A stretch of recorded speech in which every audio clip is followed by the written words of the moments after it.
secretary returns.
All right, I'd like to call to order the January 14, 2025 Waukegan Public School Board of Education meeting. If I can have a roll call.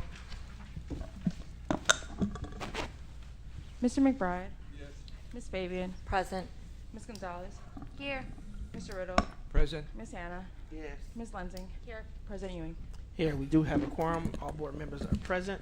The board did meet in closed session under exceptions C1, C9, C11, and C21. With that, I'd like a motion to resume open session. Move. Motion by Ms. Lensing, Second. seconded by Ms. Hannah. All in favor, signify by aye. Aye. Any opposed, nay. We are back in open session. Mr. McIntyre, if you'd be so kind as to lead us in the Pledge of Allegiance.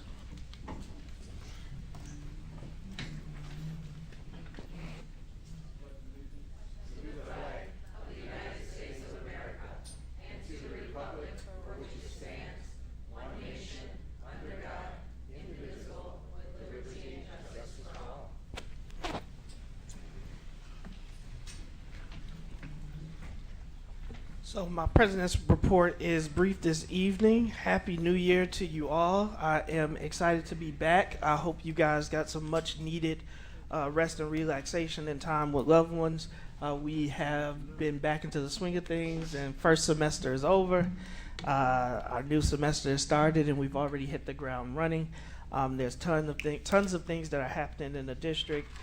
So I encourage you all to make sure that you're following the district Facebook page if you are on social media, as well as to the community, to make sure that you subscribe to the district's email list so that you don't miss any of our emails or important information.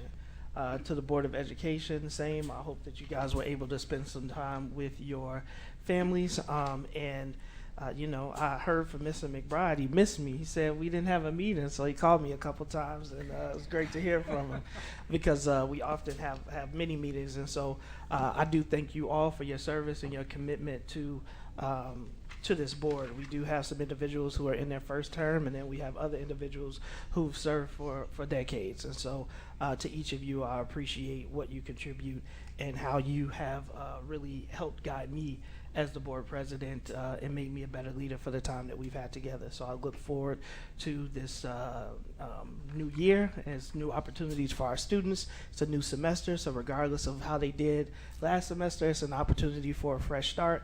And so I look forward to seeing all the great things that will happen in Waukegan Public Schools in the year 2025. With that, I'd now like to turn it over to our student board member. Hello and good evening, everyone. I hope you guys had a wonderful winter break. This week, it's a really short presentation, but I have 3 things to talk about.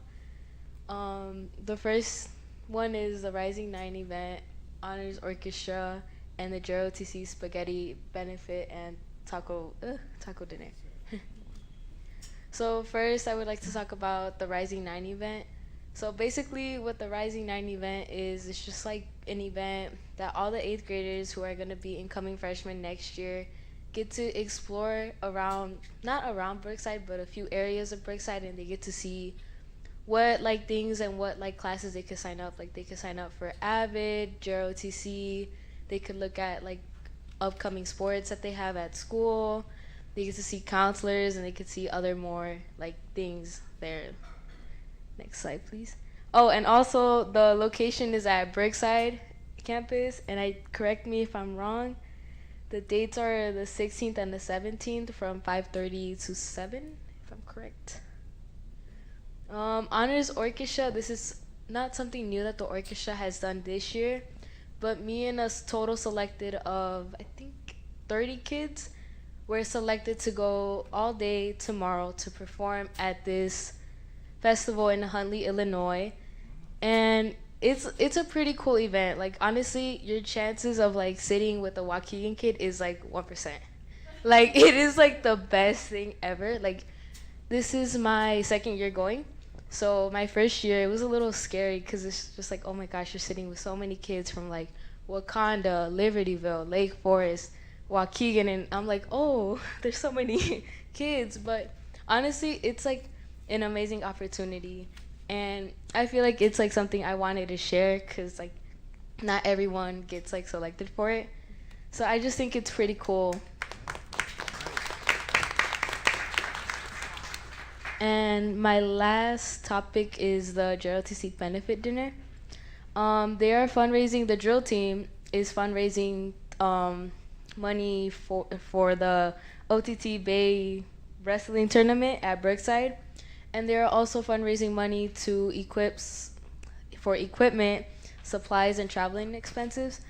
So if you are interested in buying a ticket, on Thursday when we have uniform inspection, only like certain kids sell it. So like if you see like a student with a red cord, those are the drill kids. And if not, you can contact Sergeant Nasser and Mr. Kelly, and their information is down there at the bottom. And it's at Brookside from 11 a.m. to like 3 a.m. Here and there they have like, 4 p.m., sorry. Here and there they have like performances from their exhibitions, their squads, and all of the fun stuff that they do. And the tickets are $13 each. And that's it. Selling pupusas this year? Yeah. I'm excited about that. Miss Fabian, got a question? Just to add to that last one, I know Sergeant Nasser is also looking for donations for the actual event. So if there are any vendors out there that are willing to help contribute to the food, if they could reach out to Sergeant Nasser at jnasser@wps60.org. Awesome. And then I do apologize, but I had one more part of my president's report before we continue, is congratulating the Waukegan Sports Hall of Fame class of 2025 inductees. So we had, a total of 9 individuals. So Bruce Brooks, class of 71, Ralph Buffano, class of 1956, Darren Day, class of 1980, Henrietta Ivy, class of 1983, David Oliva, class of 02, Dan Moynihan, class of 68, Amy Eckert Rosigny, and that was class of 93, and then Lee Eckert Mazzina, I hope I'm saying that right, class of 1993. And then we also had our own Miss Rita Tate, who was also honored. So she's our district grant writer and was one of this year's 2025 inductees. So congratulations again to all of our Waukegan Sports Hall of Fame honorees. And with that, we now have our IPA Lake Division Principal Award.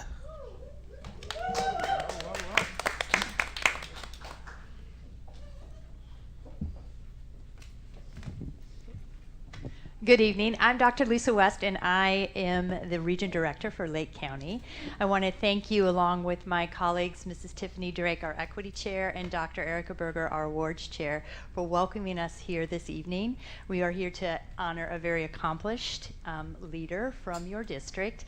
Mr. Daniel Hill was nominated and has been selected by Lake County Region IPA as the High School Principal of the Year.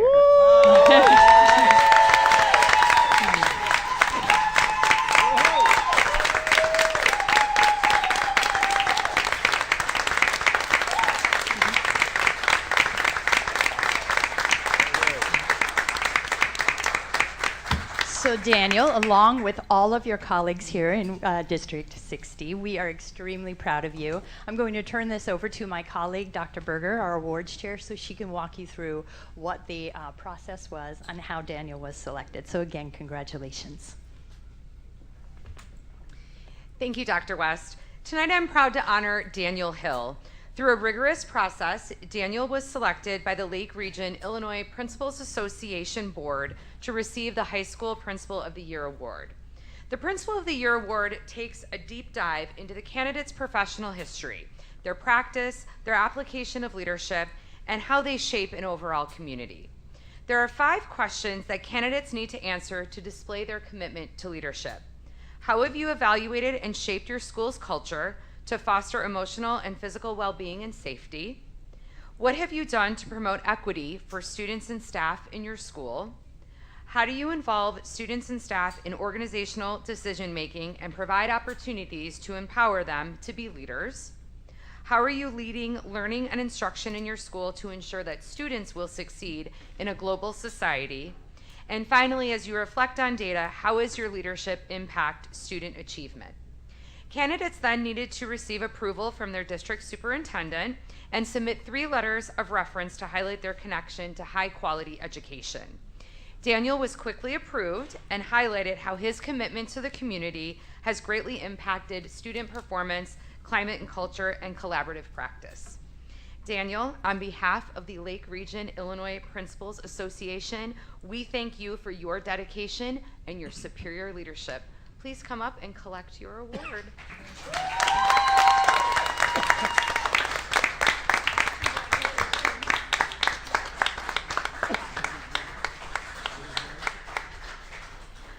So we will also include, after this process now, Daniel has been put into the next step, or the next pool, if you will, of all of the other high school principals who won Principal of the Year awards from other counties. The IPA board themselves down in Springfield will then select from that group to find the winner for the state of Illinois. You never know. You never know. You might also be looking at the Illinois winner. So congratulations. Speech.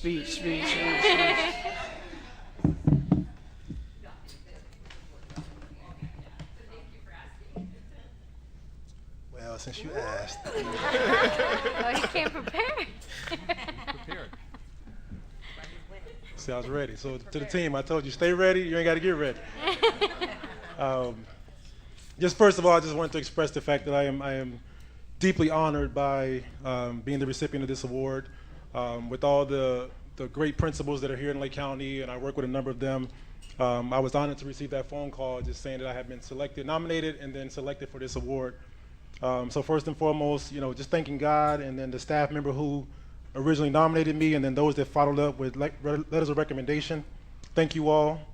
I was sharing with the leadership team that I've always wanted to be the kind of leader that if I ever got recognized for something, that it was my responsibility to make sure that I'm able to speak about them when I'm being honored for anything, because as you all know, I don't do this work alone. So specifically to my team, my assistant principals, colleagues across the district, my secretary Lorena, who she was out for 6 weeks. I found out I can't live without her. Our IoT, and many of them are here tonight for putting their hands to the plow and doing the work week in and week out with me. Various advisory teams. I have some of the members that are here tonight. Principal advisory, student advisory that are advising the work that we do each and every day.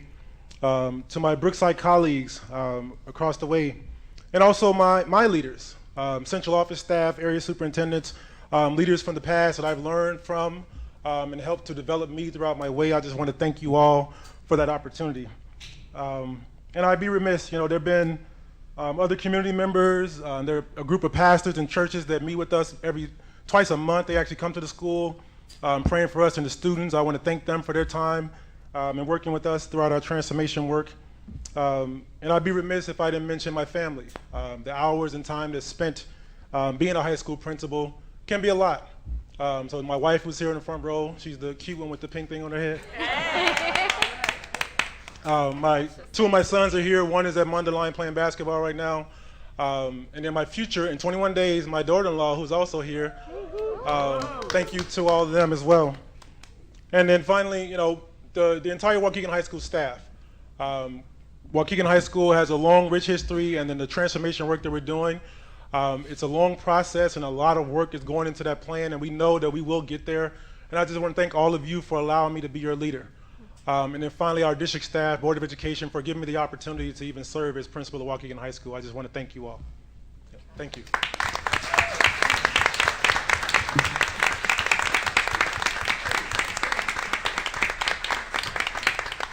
And I just want to very, as briefly as I can be, say congratulations again to Principal Hill.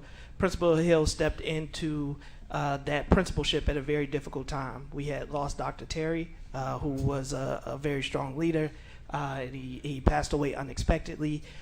Principal Hill was doing a tremendous job at Clearview, and I know what that journey was with being able to step up, knowing that you have something to offer, and the way that you kind of stepped into that position and have really been a leader, not just in that building, but for our district.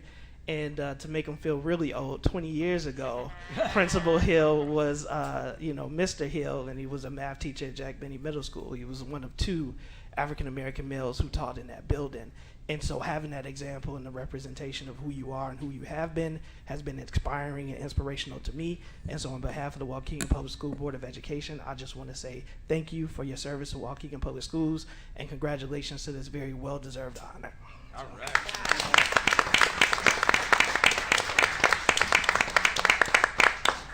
Go ahead, Ms. Anna. Mr. Hill, you come a long way, baby. Okay, and I'm saying that because I first learned of Mr. Hill's leadership when he was at Abbott Middle School, and we started working together over there with some of the children that needed a little extra support, and just to see where you have evolved to, it makes me proud, and you deserve it. And so keep doing what you're doing, and good luck in everything that you endeavor here in the district. Thank you. Thank you. And then, and Ms. Fabian? Yeah, and then I'll come to Just you, really Joe. quick, I've had the pleasure of working with you as a colleague, but I will say it was amazing working with you as a parent, and I don't think we give our admin enough credit when they're out there and they're visible and their doors are open for the parents. So I do want to thank you as a parent on behalf of other parents for being that visible and opening your doors and having those advisory committees for all of us to give input. Thank you. And Mr. McBride. Yeah, well, you know, I didn't, as Miss Hannah spoke, I don't remember you even being around at Abbott, but you must have was hid in the ductwork somewhere for me to miss you. But anyway, the first time I heard about you, you were over at Clearview, and you were put over there because when you were put over there, Clearview was having a hard time, and they needed somebody to come to Clearview to, should I say, make some adjustments and straighten things out, because it looked like it was kind of going downhill. And I watched you go over there in MTS. You took that by your coattail and just and did what you need to do. And the next thing I know, all I could hear was Clearview was at the top of the charts now. And I had to give you credit for that, because as I sat on this board, all I could hear was Mr. Hill, Mr. Hill. Then after that, I don't know how Teresa selected you. I was riding down Washington Street and see your picture all blasted up against the wall, Principal Hill. So like Miss Hannah said, you, I didn't see that part, but I could say you went from a cotton sack to a Cadillac, and you had just spoke for that today. And I look forward and hope that you make Mr. Illinois, as whatever they call it, but I hope you make Mr. Illinois. That's already an example. Yeah, go ahead, Superintendent. I was going to say my comments, but I can't. So when you look at Dan, you always hear, I can, I will, I am. He's constantly involved, and since the first day I met you, you had a light that shines so bright that you knew that God has his hand on you. And not only are you a strong instructional leader, you're a strong leader in this community. And I just want to thank you for stepping into that role, for giving our kids 100%, for believing in our district. Even when they were recruiting you out of here, this is your home, this is who you are, and thank you for choosing Waukegan, because it is a choice. Thank you, Mr. Hill. I got one more person that wants to say something. I was going to hold my comment. But I just want to thank Mr. Hill for being a part of my village growing up in Waukegan. He was my middle school principal. So thank you, Mr. Hill. Well deserved tonight. Congratulations. I got you. Final comment, because I know how. If you want to use the microphone, please. Real quick, I know I apologize, but as a staff member, I started with Mr. Hill at Clearview, and he moved on to the high school, and I had to find a way to get to the high school. So I told him I can do math, I can do science, I can do ELA, I can do Spanish, I can do a little French. He's like, let me see what I can do. I kid you not, it's been the best last 4 years of my career. I'm retiring this year, but this man, it has been the best thing ever, not only as a professional, not only as a Latina woman, not only as an EL student and a teacher and an administrator, but Bulldogs, we are his family and he's ours. So from the bottom of my heart, I tell you, thank you so much for being who you are, for bringing the mindset, the outer mindset to our building, to Clearview, to so many places in our district. Thank you. Keep strong, and I'm coming back just for you. But thank you for everything. And as we move on, we'll be remiss. I do want to also say thank you to the staff members that support him. I know it takes, when we say that, village. And one of the things I say as the board president, even as a board member, is you spend a lot of time being counselor in chief to certain administrators. And I do know that sometimes being a principal and being an administrator can be a very lonely position. And so thank you for all of those who have supported him on this journey. Thank you to his family, his sons, particularly who have stood with him.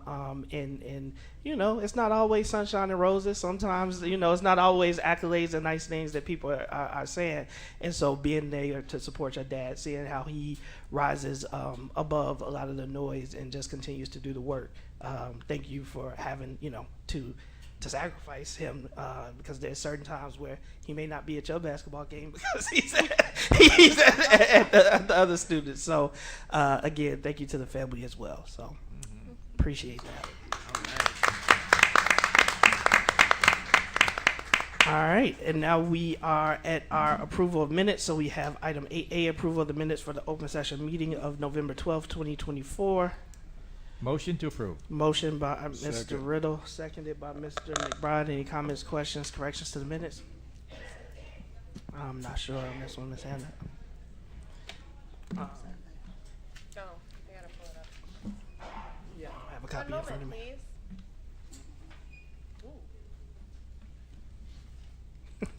I say, all if you read them, Ms. Hannah, you can agree with them. That's just our practice. You can still vote on them.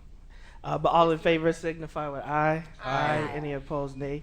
Minutes are approved. Then we have item 8B, approval of the minutes of the open session meeting on November 25th, 2024. Motion to approve. Motion by Mr. Riddle, seconded by Ms. Fabian. Any comments, questions, corrections to the minutes? All in favor signify with aye. Aye. Any opposed, nay. Minutes are approved. I have to say, Mr. Hill cleared out a room. They're off to party. All right, this is the opportunity for public comment. When I call your name, please come up to the podium. If you need a translation services will be provided to you. Each speaker has 3 minutes. Unless you need a translator, then you will get 6 minutes to allow for the translation. We do want to remind all speakers of civility. And we do ask that you refrain from mentioning student and staff member names in your remarks. There are only 2 names on the list this evening, so we have Mr. Ray Vukovic and Mr. Randy Sabecki. So if you all will come in that order. And if we can restart the clock, and whenever you start speaking, Mr. Vukovic. Good evening. My comments tonight are regarding personnel. I noticed in the district website that on the 7th of January there was a posting for Deputy General Counsel. That's another lawyer that you're going to be hiring. And it seems that we hire lawyers here quite regularly. I know that just last year you hired a Deputy General Counsel, a lawyer. I don't know if this is an additional one or if that other one has left the district. So, you know, I have two concerns. If it's another one, do we need it? If it's replacing the one that just came, why? Why do we have a revolving door? And particularly in that little department, if you look back, you've had a lot of good people that have come and gone from the legal department. And I bring to your attention again, you need to be looking at that department. And the salary range is $125,000 to $232,000. That's just for the salary. There's all the add-ons for benefits that there are cost. It may be more cost effective to hire a law firm to deal with that stuff. This week you might only need them for 10 hours. Next week you might need them for 100 hours. You get the right firm, they can ramp it up and bring it back down, and you'll have the service there. You don't hear, oh, they're on vacation, they're on leave, they don't have the time to do that. You hire a firm, they get it done for you. So that's one of your two employees is the general counsel. You need to look at that entire department and see if it's being utilized properly for the taxpayers. Thank you. Thank you, Ms. Vukovic. Mrs. Zabecki?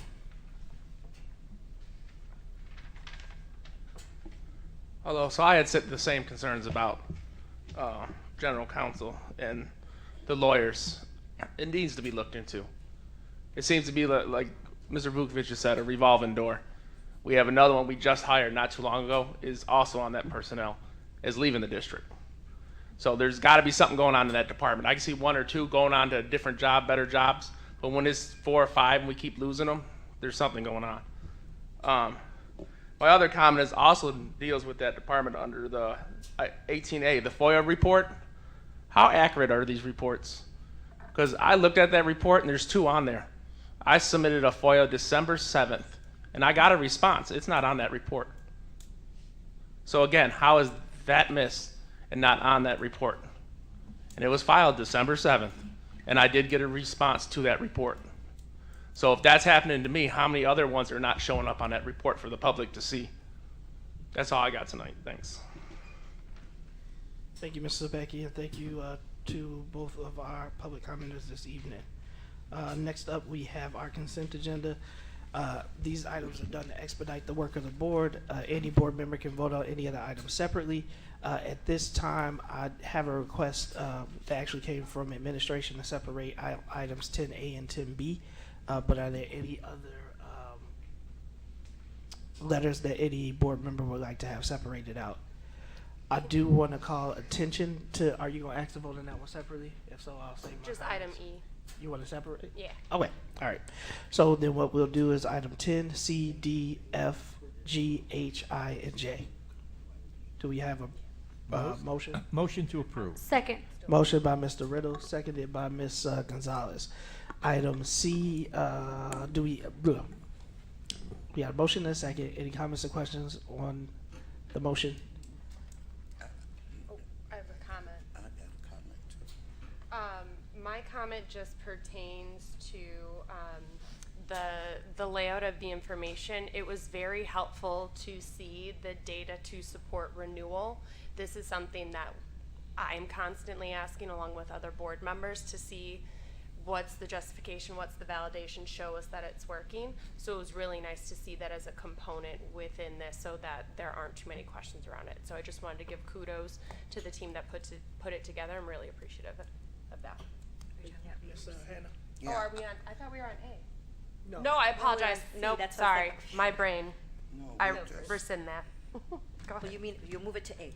But we're talking about the whole agenda. Everything No, except except, for yeah. A, B, and C, D. right. A, B, My and D. misunderstanding. Yeah, I am.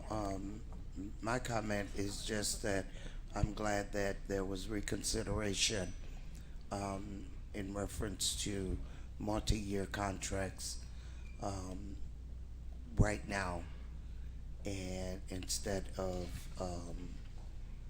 and I thank you, administration, for taking that down to a 1-year contract, and after the board changes, then it will be looked at again at that time. So thank you for that. Go ahead, Ms. Fabian. Just for my fellow board members, if we can comment on what letter we're speaking about so that we can follow along. Ms. Hannah, was that for item E? Yes. Okay, so we're You on did what I did. C, D, F, G, H, I, J, correct? Mm-hmm. Okay, that's why, I just don't Yeah, want the we public got to our be wires confused, crossed. because she was talking about A and you were talking about E, and we're not there yet. No. No, that's Yeah, why I just so wanted to we- make sure to clarify. No, there were No. 3 items that were pulled out. Yeah. 3, So- B, and E. So we're approving. Yes, ma'am. Yeah, so we're on C, Yeah, we crossed C, our D, wires. F, G, H, I, J. Okay. Well, I- that was oh, my oversight. No That's worries. okay, that's okay. I just wanted to make sure that we're all No, on the good. My same comment track. still stands, though. Yeah. I do want to say something briefly about item H, the African American Achievement Initiative.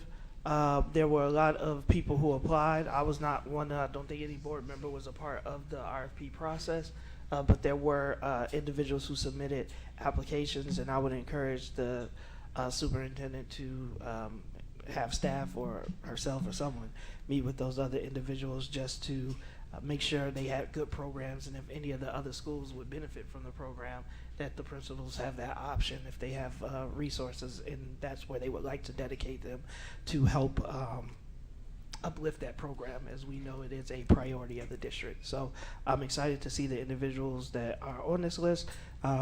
Was hoping that we also got some additional names, but I know budget is a consideration, so I look forward to increasing how we can continue to expand our partnerships with our community programs.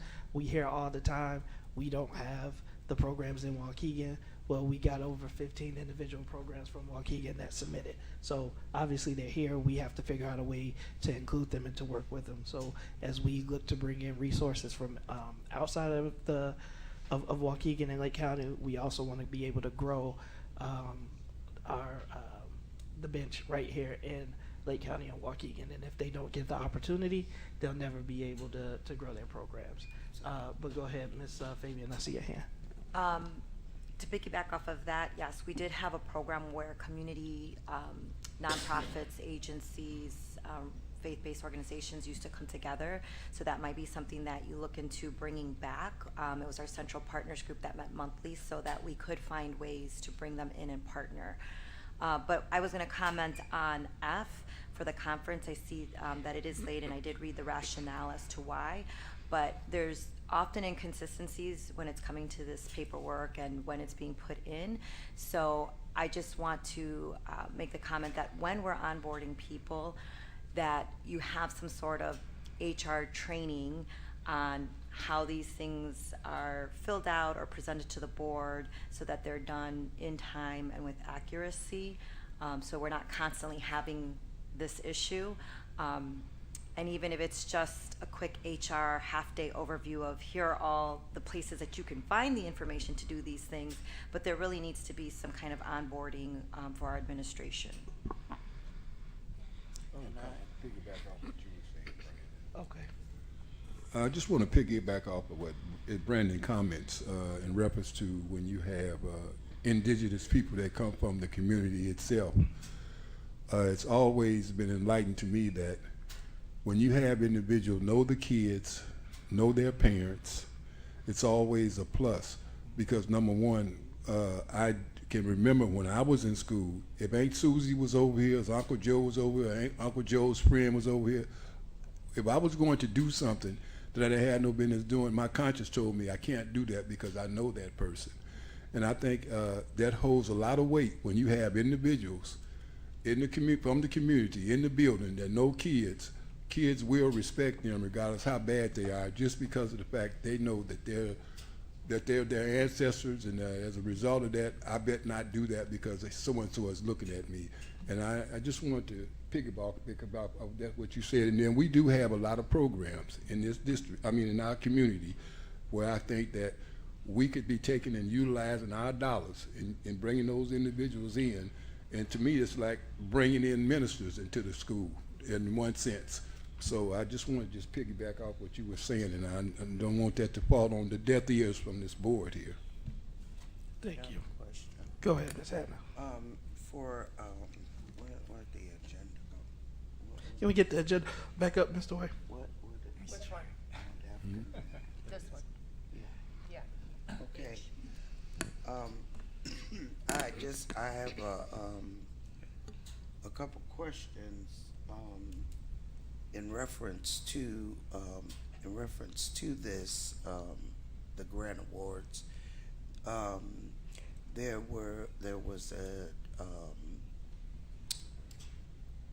was a gap in terms of compensation for the different groups that were chosen, and I would like to know why was there such a difference in the awards, the grant awards, because we had one, I think, in the mid-70s. And can we pull up the item H? Yeah. Yeah, thank you, Ms. Gonzalez. Yeah, because the budgets, I think, were there. And I'm just wondering about that. And the other thing, and I don't know, maybe Laura could explain, how Waukegan College is going to help the African American males. I would really like to hear that. Okay, but first I want to know why there was such a different amount. Are you talking about the awards amount, ma'am? No, I'm talking about the, what were they called? What you guys scores? call them? No, so for King and Me is the budget. RFP. The budget for Literacy Alive is the 45. The award amounts were based upon the submission by the responsible vendors for what they requested. So that is the award amount. Is that what we're talking about? Yeah, so they turned in a So budget. if you were to go down, look at their submission, you can see their response to the proposal, and you can see the amount that they have requested. Okay. Am I answering your question? I think so. It was based on Their submission. their submission. Correct. Okay, and so I guess the Literacy Alive and King in the Academy, what they received is what they requested. It's their Correct. It's their budget. Okay. Right. We did Okay. not say you are going to be assigned X amount of dollars. Okay. Based upon their proposal, it's reviewed by the evaluators, and you can see the scores yourself. Right. Qualitatively, quantitatively, they prove themselves to be meeting the needs. Yeah. And Lee, could you just scroll all the way to the Yeah. right so that people know which amounts we're talking about? I don't know if there's a way to do that. Or just It's make it kind of smaller. difficult. Yeah, there we go. There we There go. it is, there it is, Nice. there it is. Keep going. Keep going. Keep going. All the way. There we go. There we go. The yellow columns for the public that might be viewing it. Right. And it's there on the item too, if anybody would like to go see it. And if can we get? Thank you. Okay. That was the question for that. But can we get? Your second question answered? Yeah, so just kind of, We do have the executive director, Erin Arnold, here from Waukegan College, and program director Laura Rios. So I don't know which one of you would like to answer the question. I don't want to assume it's Laura. Aaron, so whatever, whichever one would you? Okay, come on up. And thank you for being here this evening with us. And it's important, but also I'm going to stress brevity, as this is the consent agenda.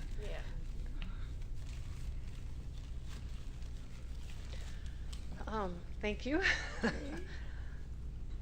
Your question was, how is Waukegan College going to help African American males achieve? And Waukegan College is a program that's been here in Waukegan for 15 years now. Yes. We are a nationally recognized college readiness program. And so we have demonstrated that we can guide students based on who they want to be, based on the dreams that they have for their future, right? You can have a dream, you can say you want to be something or someone, but if you don't have the proper guidance, it's hard to get there, especially if you're a black male student, right? And so one of the things that I think we do very well in our program is, first, we listen. We listen to the students. We then provide them with the guidance that they need based on who they are, not who we want them to be. Through that process, students are going to have one-on-one advising with someone that they're going to get to know, as Mr. McBride said, you know, they'll get to know the student, they'll get to know the parent, they'll get to know their grandparents, the siblings. They're going to offer them academic advising support. They're going to offer them college and career guidance so that that dream turns into a reality. And they're going to offer them mentorship. And they will also offer them a chance to see who they want to be through different opportunities. It could be college visits, it can be workplace visits, it can be people who come in and meet with the students and tell their story. And through that process, we believe that Waukegan College is going to be able to support the African American Male Initiative. Thank you. Yeah, first of all, I would just like to say thank you very much for this opportunity. I've been with the organization now for 4 years and followed the founder. And one of the things when I first started that was brought to my attention was the fact that we had underrepresentation of African American students in our program. So this has been on our radar from before I arrived, and it's been a very important initiative for us to increase that representation. And it has. When I got here, we were at 6%, and we're about 8% now, which I understand is still underrepresentation. I've had conversations with some of you on the school board about this, and our desire to really lean in. And so when we had this opportunity presented to us, it aligns with our mission of helping students in general across the board to succeed academically, and as Laura said, to follow their dreams. And it also aligns with what we see as a deficit in our program, and we want to bolster that. Now we have zero belief that we are going to be able to do this on our own, and we want to lean into the community more. We, as Mr. McBride said, there are a lot of other organizations that are doing good things, and we are always trying to collaborate across organizational lines and making sure that we are doing everything we can. But specifically, the students who have been in our program, who identify as African American, have been very successful. And we want to continue that and expand that and include more of those students in our program. So we're confident in part of the RFP that we submitted was to add an additional staff member to be able to specifically focus on this. And we've already identified some potential candidates for that and are really anxious to be able to, as I said, increase our representation, but also partner with the school district in a way that is targeting this very important issue. So thank you for your time. One more question. Yes. And you all are aware that that many of our African American males are way below grade level in terms of their academics and stuff, right? And so you all are confident that you all are going to be able to help them to progress in their academics, particularly in reading. Mm-hmm. Okay, and because that's my biggest concern, the academic part, and helping them become successful. Yes. In their academics, and that's really what I'm going to be, looking for and focused on, with all of the agencies that has been awarded the grants and stuff. So. Yep. And I think that's important, what Ms. Hannah said. The other thing that I also want us to make sure that we take into account and recognize is that we have many of our black students who also just need kind of the resource and the direction. So they are doing very well academically, but it would be helpful to have someone who can help them navigate the college process. Is because a lot of times when we associate first generation, right? And we've talked about this in that Sure. term, first generation. There's an assumption that that means first generation American versus if we're talking first generation college student, Correct. then that also applies to many of our African American families. And so we want to make sure that we also are providing enrichment opportunities like Waukegan College to our students who are on the college path but who need direction in order to make sure that they have help navigating it. And then if we can wrap this one up, I saw Ms. Lindsay and Ms. Fabian real quick. Super fast, no response needed, but as we go down this journey together to support our students, I'm just curious to see how the collaboration is going to look with our college and career staff as well. Yep. Go ahead, Ms. Fabian. And then you can correct me if I'm wrong, because I also wanted to add that Waukegan Colleges in statewide is one of the only college prep kind of services that starts as young as 5th grade. So when we're talking about catching them up academically, the fact that they start at 5th grade and not at the high school, that's less years of catching up that you have to do. And it's more strategic because then they're aligning the students as they're going into the middle school and choosing what courses they want into the high school. So if that statement isn't true, you can correct me if I'm wrong, but as I've been working statewide, I haven't seen anyone that's kind of reached down lower than 8th grade. So I commend you all for that, and the fact that you also stay connected with them when they're in college to ensure that they actually complete their program. So thank you for all that you guys do. With Thank that, you. we have a motion and a second. Roll call. Yes. Ms. Fabian. Yes. Ms. Gonzalez. Yes. Mr. Riddle. Yes. Ms. Hannah. Yes. Ms. Lindsay. Yes. President Ewing. Yes, read those for the record. C6, refrigerant and air conditioning training units, utility carts for training units. D, EAB renewal. F, Illinois Art Education Association annual conference. G, American Institute for Research. H, approval of AAMI RFP grant awards. I, assured health contract increase. And J, approval of 5-star interpreting contract. All right, and now if we can go back to items, can we still take items A and B? Yeah. All right, a motion to approve items A and B. If you can read both of those with the inserted language. It is the recommendation of the administration that the Board of Education authorize the superintendent or her designee to approve the renewal of Carnegie math curriculum for grades 6 through 12 at a cost of $367,836.95, subject to legal review and approval.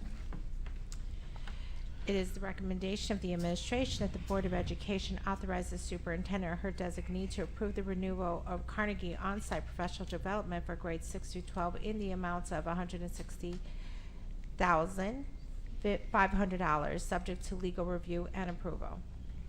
Do we have a motion? Motion to approve. Motion So- by Mr. Riddle, seconded by Ms. Gonzalez. Any comments or questions? Prior comment applies. Prior comment applies, yeah. Roll call. Mr. McBride? Yes. Ms. Fabian? Yes. Ms. Gonzalez? Yes. Mr. Riddle? Yes. Ms. Hannah? Yes. Ms. Lensing? Yes. President Ewing? Yes, items approved, motions carry. Now we are at item E, 10E, youth guidance renewal. Superintendent, if you read the recommended action. It is the recommendation of the administration that the Board of Education approve the one-year contract with youth guidance in the amounts of $2,141,132. Motion to approve. Motion by Mr. Riddle, seconded by Ms. Gonzalez. Any comments or questions on the motion? I have a question about capacity. Are all of the spots within these programs filled? Because I've heard from a couple of students that they have wanted to be a part of it, and either there wasn't room or not followed up. So if I can just get some confirmation from that component, that would be great. Good evening, Board President, Superintendent, members of the board, colleagues, and community. We do have our youth guidance team here this evening to help answer specific questions related to any programming. We do have all of our staff that have been hired at all of our sites, but if there's specific questions that you would like to ask about how students can access, if there's not enough room on the counselor's caseload, our team here tonight can definitely answer those questions for you. Okay, so I'm glad to hear that we're fully staffed. My question is, for the spots open to students, are you guys at capacity? So first, I'm not fully staffed. I have a vacancy in Lewis for the last 30 days. Okay, thank you for the clarification. I'm working on filling it now. I have 5 applicants, all from Waukegan, that I am setting up phone screenings, the second phase right now, and weeding out those applicants that are not qualified. Okay. And our capacity is 55 students, and all of my BAM counselors have 70 and plus. Okay. So we kind of So you're over capacity. We're over capacity. So you need to hire more. Yes. Well, no, if they got to hire more, we got to give them more money. So that's another Well, conversation, right? That's why So I said yes. that's what he's But telling I'm you. glad, but I'm glad that board president said that, because it's like, do we want to make the investment or do we not? Yeah. Right? Our counselors are at capacity. Their counselors are at capacity. That's the question we internally as a board have to grapple with. Right. And Yeah. we actually do have a wait list, and we tell students, like, if someone transfers but we haven't had anyone transfer out or anyone leave the school or anything, but we do keep a wait list going to see if, maybe, but we are at over capacity. So it's a great thing. It's a great thing. It is great, but to Ms. Gonzalez's point, for me, that's a concern, because I don't like it when either our district staff or those that we're working with are over capacity, because then that leads to potentially bigger issues, right?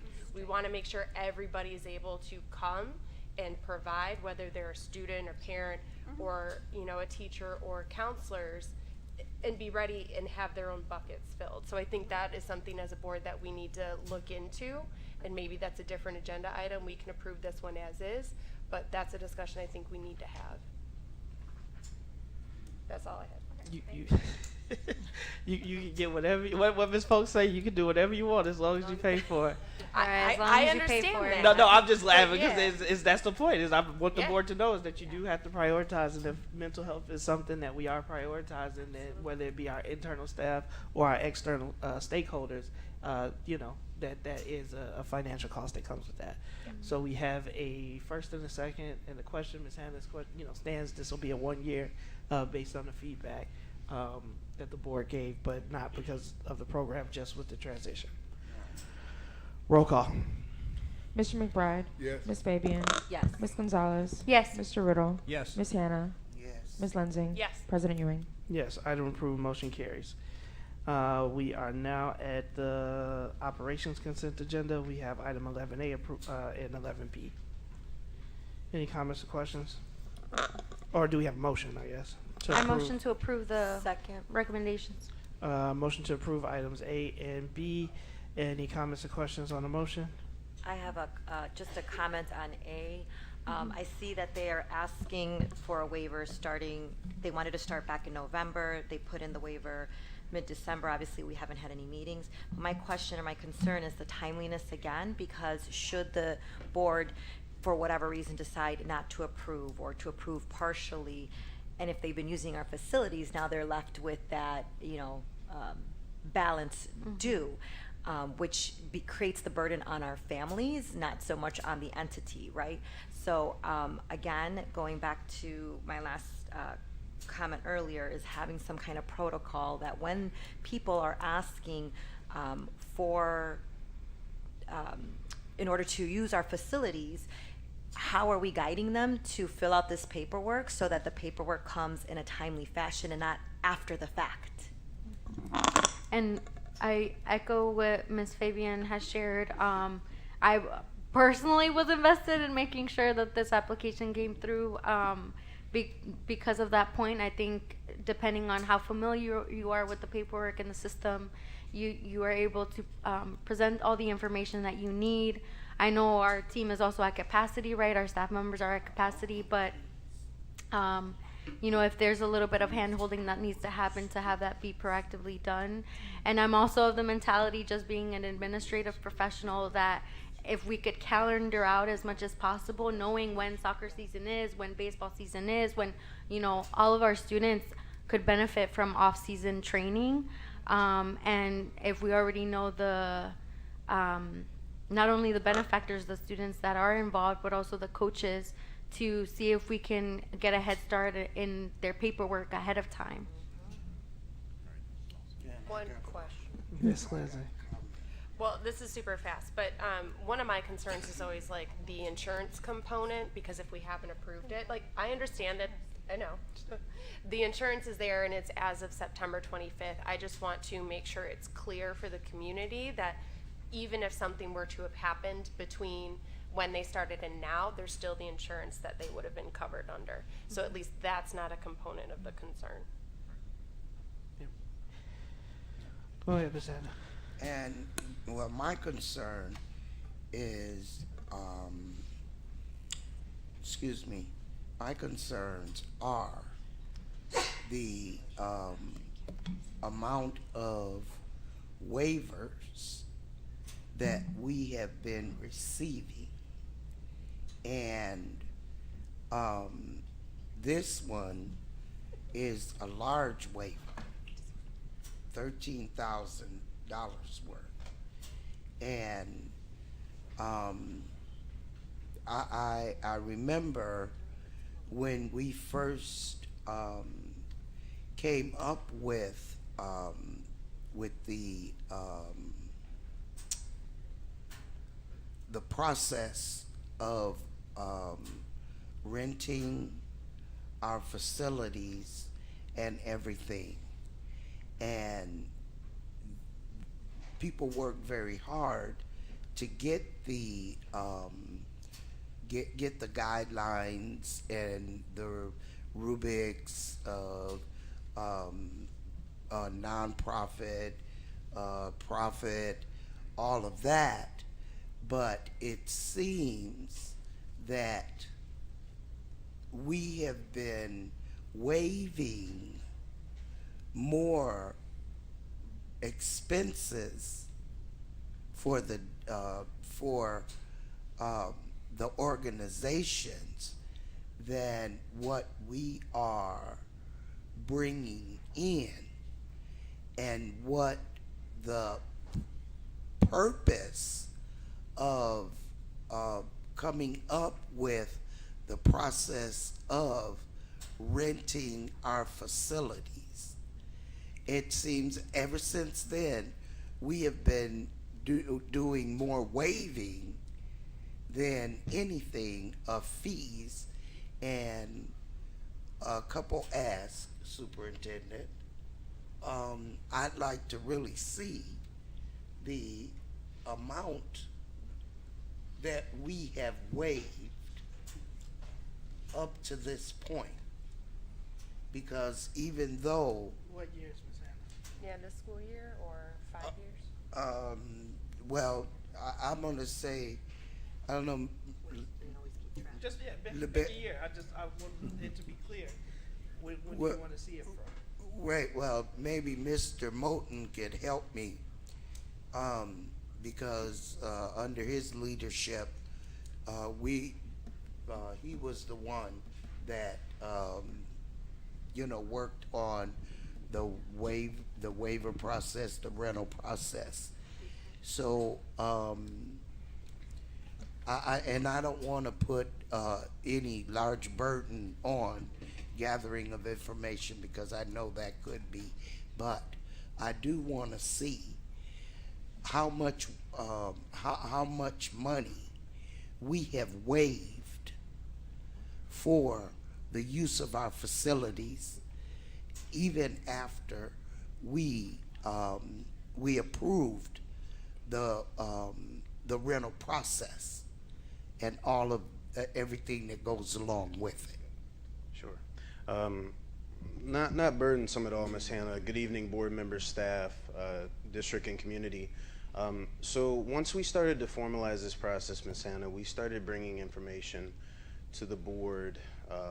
We tried to get on a schedule of doing that twice a year, once each semester, for waiver values that come to the Board of Education through formal action.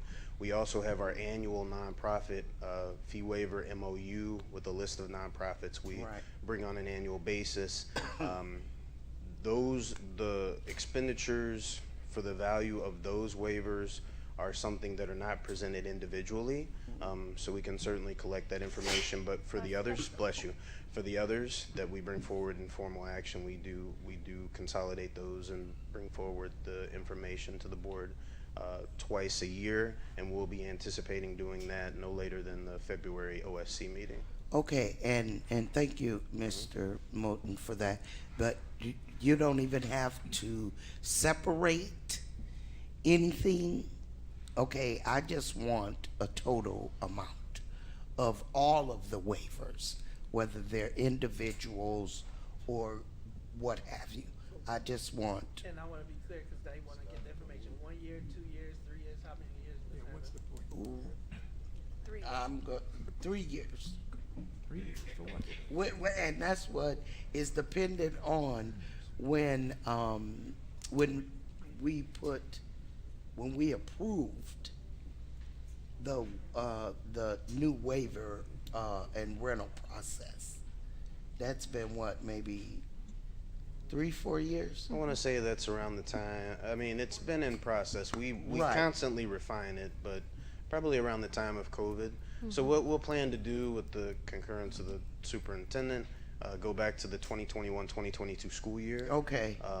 And just do an annual trending, and then we'll also plan to include the first semester of the current school year. Yeah, I just would like to just see, because it is money. It is expenditures for the district, and I would just like to see that. Thank you.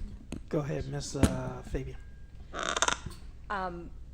I just want to clarify my sentiments because I don't feel that our buildings are there for us to profit off of. I believe that our buildings should be open for our students to utilize before school, after school, and have additional opportunities apart from what we can give them. So to say like we're not making any money off of our buildings, for me, I don't feel that that's not our purpose, to be making money off of our buildings. I think our purpose is to provide opportunities and educate our students. So I just want to be clear with my sentiments on that. For this, I used to oversee some of this, and a lot of this process was there prior to Mr. Moulton. It just wasn't captured because our systems back then weren't as elaborate as they are now. So you are going to see a difference and a trend upward. You're also going to see a trend upward because as each year goes, now the coaches know how to fill out the forms, and they share that information with other coaches. So just by that, they're going to constantly be filling these out, which is what we want to see. And my point earlier was when we have these coaches filling them out and we know that they're Waukegan students, at the moment that they're asking or requesting the use of our facilities is when we should be kind of guiding them on filling out these waivers so we see them ahead of time. I don't think it should be a secret. I don't think it should be something that's hidden. It is on our website, but you do have to dig for it to find out that you can do a fee waiver.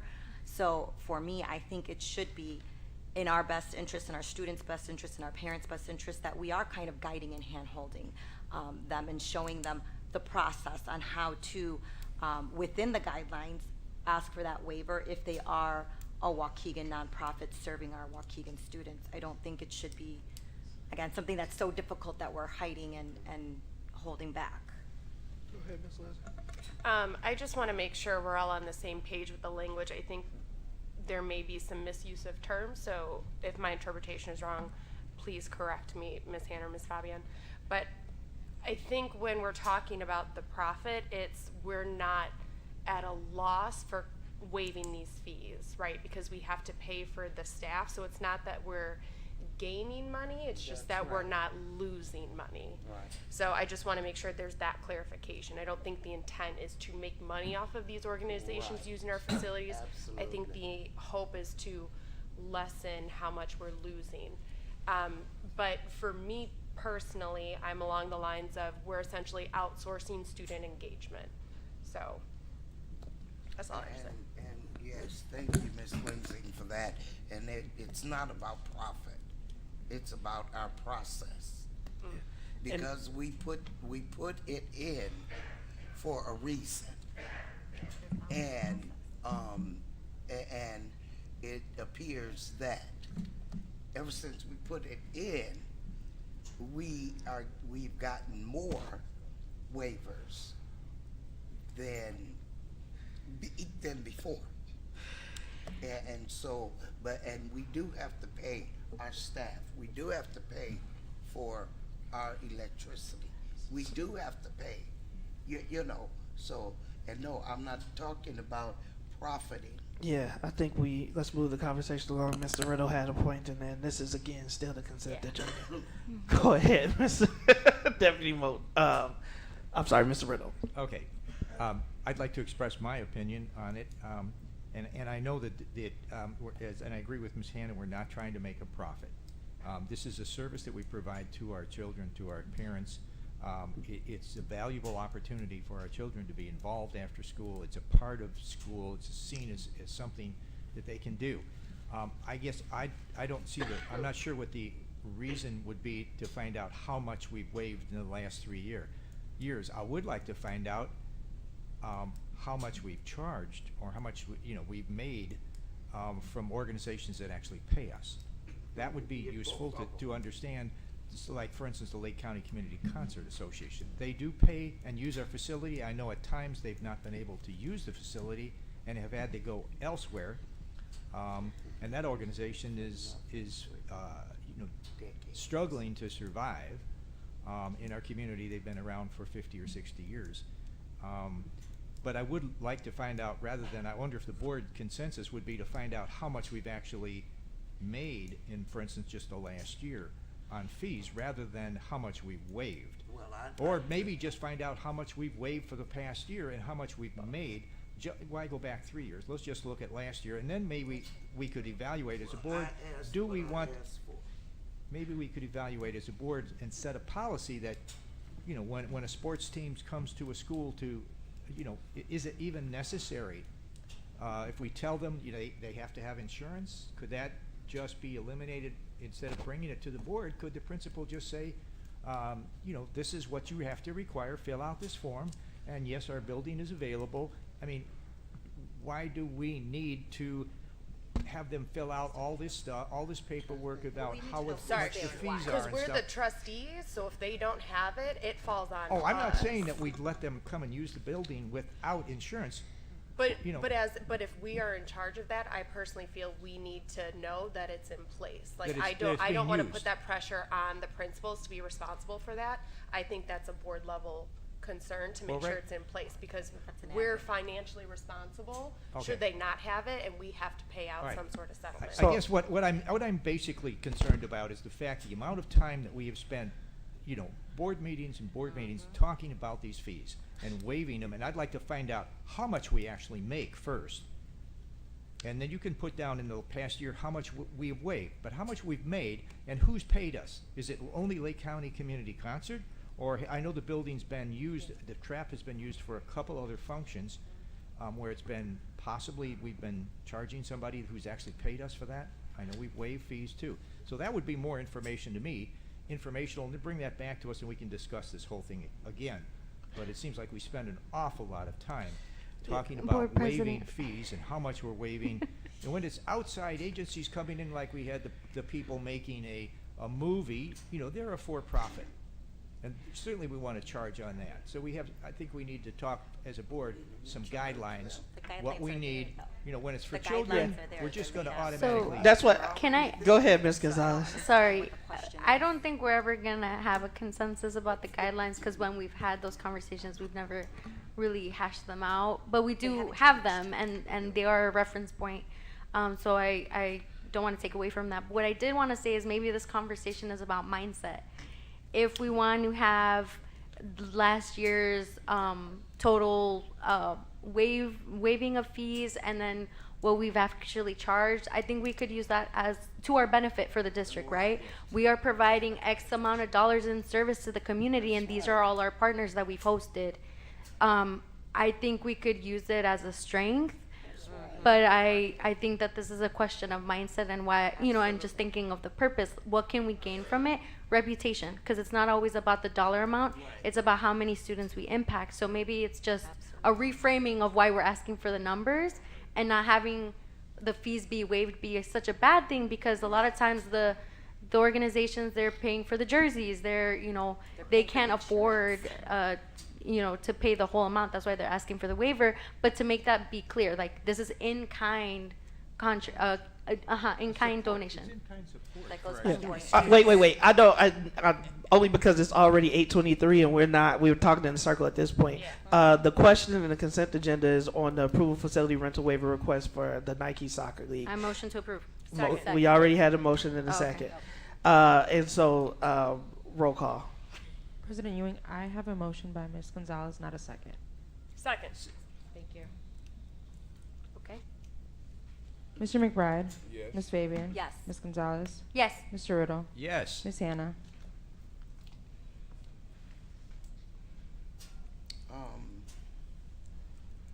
There's a large amount, but It's for the soccer league. It's for the kids. You'll get invited to the game. yeah. I want to get Yes. Ms. Lansing? Yes. President Ewing? Yes, item approved, motion carries. That's item A, approval of the facility rental waiver request for Nike Soccer League, and B, approval of special education and homeless transportation RFP bid awards. Item 12A, approval of emergency life safety request water main repairs at McCall Elementary School. It is a recommendation that the water main providing service to McCall Elementary School had an underground break occur on the afternoon of November 20th, 2024. Reading them wrong. This one, Superintendent. 12. Oh, I'm sorry. It is a recommendation. It is I a know. recommendation that the Board of Education authorize the superintendent to approve the use of emergency life safety funds for water main repairs at McCall Elementary School at a cost of $11,565. Motion by Mr. McBride. Second. Motion by Mr. McBride, seconded by Mr. Riddle. Any comments or questions? Roll call. Mr. McBride? Yes. Ms. Fabian? Yes. Ms. Gonzalez? Yes. Mr. Riddle? Yes. Ms. Hannah? Yes. Ms. Lansing? Yes. President Ewing? Yes, item approved, motion carries. All right, and then I wanted to take these as a group, but I'm going to take them separate. I'm going to take at least 13A, but 13A personnel for 1/14/2025. It is a recommendation that the Board of Education accept the administration's recommendation to approve the appointments, retirements, retirement extension requests, and accept the resignations as found on schedules F1002, L949, and G660, with a correction to the non-certified staff schedule, moving the first name under Schedule T317 to Schedule L949, and a directing corrected schedule be posted on Board Doc. Motion to approve. Second. Motion by Mr. Riddle, seconded by Ms. Fabian. Any comments or questions? Roll call. Mr. McBride? Yes. Ms. Fabian? Yes. Ms. Gonzalez? Yes. Mr. Riddle? Yes. Ms. Hannah? Yes. Ms. Lansing? Yes. President Ewing? Yes, item 13B. Oh, we do have some administrative appointments, if you can acknowledge them at this time. At this time, I'd like to recognize Ms. Jenna Slobodnik. There you go. Her mom's going to kill me for messing that up. I'd like to recognize Ms. Jenna Slobodnik, who will serve as the Family Liaison Manager at Lewis with a starting salary of $40,000. One more. At this time, I'd like to introduce Ms. Sylvia Rodriguez Neto, who will serve as the Manager of Talent Acquisitions and Licensure, who previously worked as the Director of HR and Payroll at Waukegan Tire with a starting salary of $80,000. Congratulations, Ms. Neto. Both are alumni. Oh, she's here. Welcome back. Congratulations.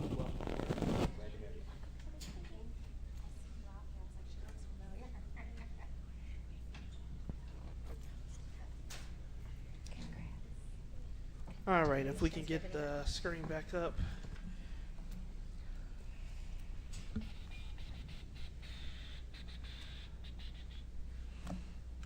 All right, and now we have item 13B, intergovernmental agreement by and between the Illinois State Board of Education and Waukegan Union School District 60. It is a recommendation that the Board of Education authorize the intergovernmental agreement between the Illinois State Board of Education and Waukegan Public Schools District 60 for the purpose of supporting the recruitment of bilingual teachers and the bilingual program. I motion to approve. Second. Motion by Mr. Riddle. Motion by Ms. Gonzalez, seconded by Mr. Riddle. Any comments or questions on the motion? Yeah, I got comments. As I went through. Can you use the mic, Ms. Hannah? As I went through this document, and because whenever there's intergovernmental agreement, we do have to look close to see what is what's entailed in it, and in if you want to, you can open up the attachment to see the things that I'm talking about. ISB has no obligation to provide or compensate the district of any benefits, right? That's what it says. What happens if during the time of this intergovernmental agreement that ISB gets funding for, because they talked about the international teachers, and if they get funding for the international teachers, does this mean that we can't get any kind of funding from them because of this intergovernmental agreement? That's my one question. And that's number 4, if anyone is number 4 under the agreement. Number 7 under the agreement, it talks about the housing, and it says for a minimum of 7 days. Ms. Hannah, can we take them one at a time? Sure. All right. So if we can get the first question. The first question. No, we got it. I think. Did you okay. hear Mr. Figueroa? Yes, sir. Good evening, members of the board, community, staff. Line number 4 refers to compensation, means we are responsible for paying the salary of the teachers. Right. That's what and that's common practice. We have been doing that. I also want to add that this used to be a yearly renewal. 5 years ago, the Board of Education approved it, and they indicated that now it was on a 5-year cycle. So the 5-year cycle is starting today, and the recruitment here is specific to bilingual teachers from Spain. Right, and my question, maybe to clarify what I'm asking, is that because of the international teachers, the whole trend, if you will, for lack of a better term, it's growing. Yes. And therefore, I foresee that there's going to be funding coming to somebody, okay, for the international teachers.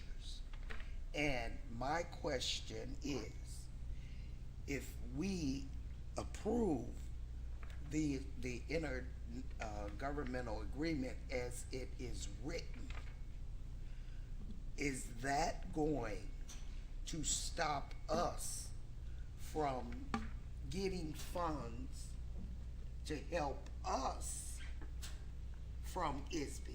That's what I'm saying, because in number 4, it says that ISB has no obligation to benefit the school district. Number 4, just limit the agreement where ISB is indicating that the responsibility of salaries, health insurance, life insurance, dental, and other benefits is the responsibility of the district. Right.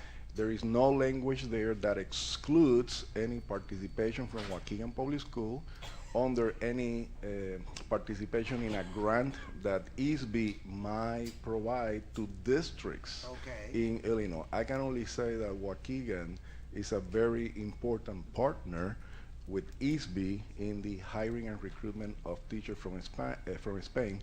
So I will be making sure that Waukegan will participate in such distribution of funding.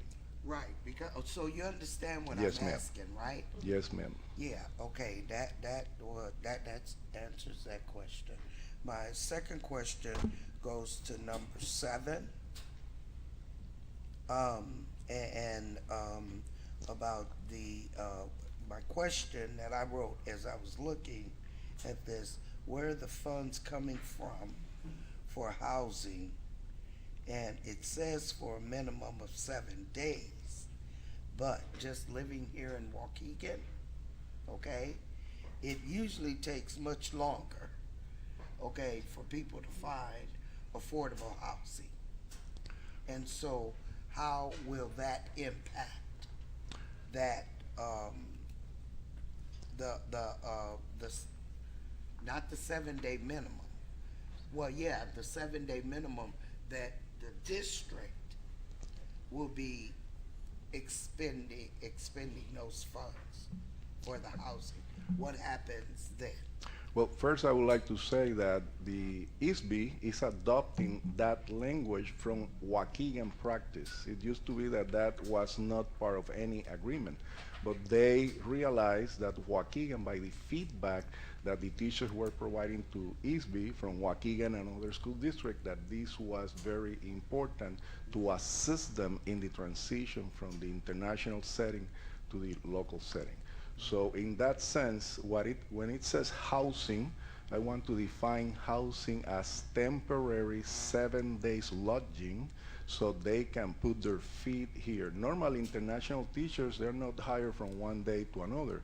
We do the hiring in April and May, so we advise them of how they can start their trying to secure housing in Waukegan through the different apartment complex. We also provide communication between the new international teachers and the ones that we have already here, reminding everyone that we have over 200 international teachers in Waukegan Public Schools. Right, and so my concerns about the funds, right, to assist them into getting settled here in Waukegan, okay? Is there a separate fund? Yes. That is coming out of? Yes. Or what? And I want to thank you for kind of educating us on some of these things. I wouldn't be asking if I knew. Absolutely. The school district is the recipient of a teacher recruitment grant that is being managed by Ms. Patty and the academic department. Actually, I just saw a copy of her budget, and it provides different allocations precisely to cover all the incidents to the lodging of international teachers, specifically Spain. So in that sense, local funding is not being used. Grant funding is being utilized for that purpose as we move into the recruitment season now during the spring. Okay. And one more question, number 9. Where is the plan for the mentoring, coaching, PD, and the training of our international teachers? For the academic departments, the school principals, schools, they already have an established mentoring program for every new teacher in Waukegan Public School, not just international. Some of the dispositions of the mentoring program are already included in the teacher bargaining agreement. So this is a structure that is in place, plus the bilingual department pay close attention in terms of curriculum and practices to assist in the transition from teaching in classrooms in Spain to teaching in classrooms in Waukegan. Okay, and that's good, and thank you for that. And just caution that there's kind of different opinions, if you will, on that subject. The training. The effectiveness of the training is what you're referring. Maybe the effectiveness, but if because our teachers sometimes kind of have to take up some of the slack because of that, and so just be mindful of that. Thank you, ma'am.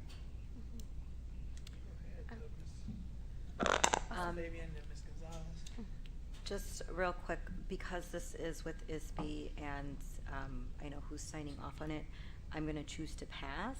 I do fully believe that we should be involved with the visiting teachers, but just because ISB is my employer, I don't want to muddy the waters.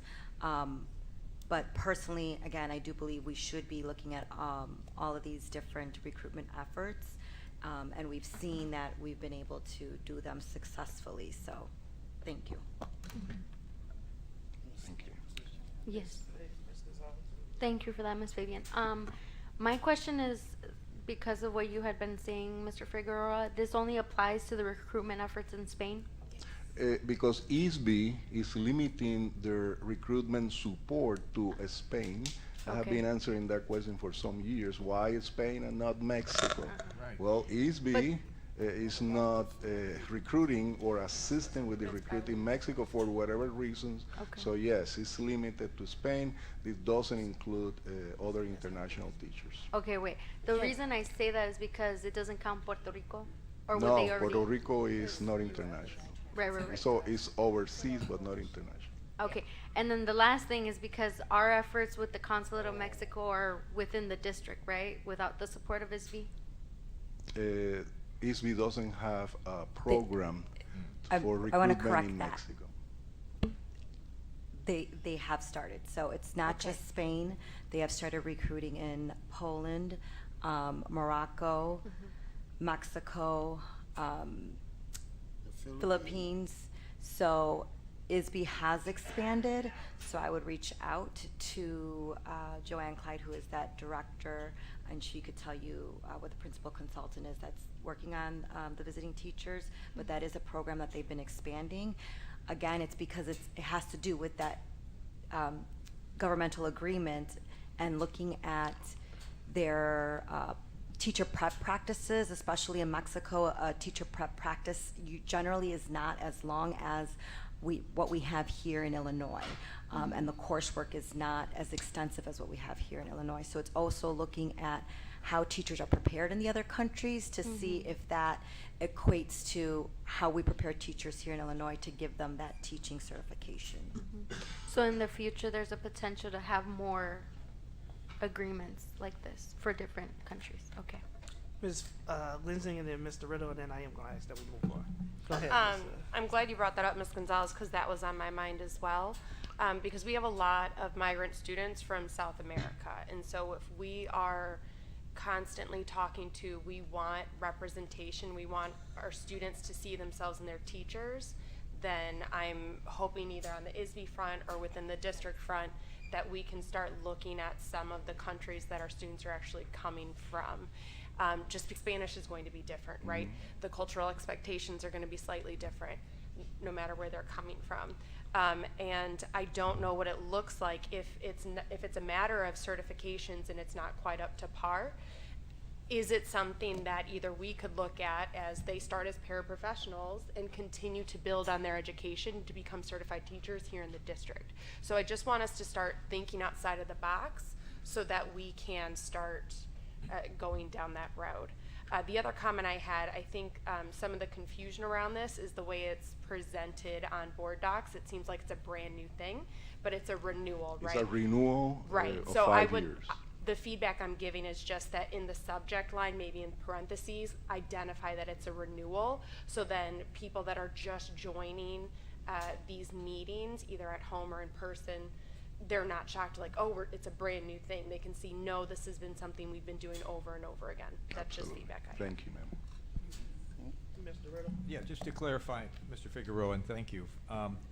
So this is a renewal, but this is the first time it's been brought, this intergovernmental agreement has been brought to the board to approve? Is No, that sir. correct? We did that 5 years ago. We did it 5 years ago, and now it's going to be done every year.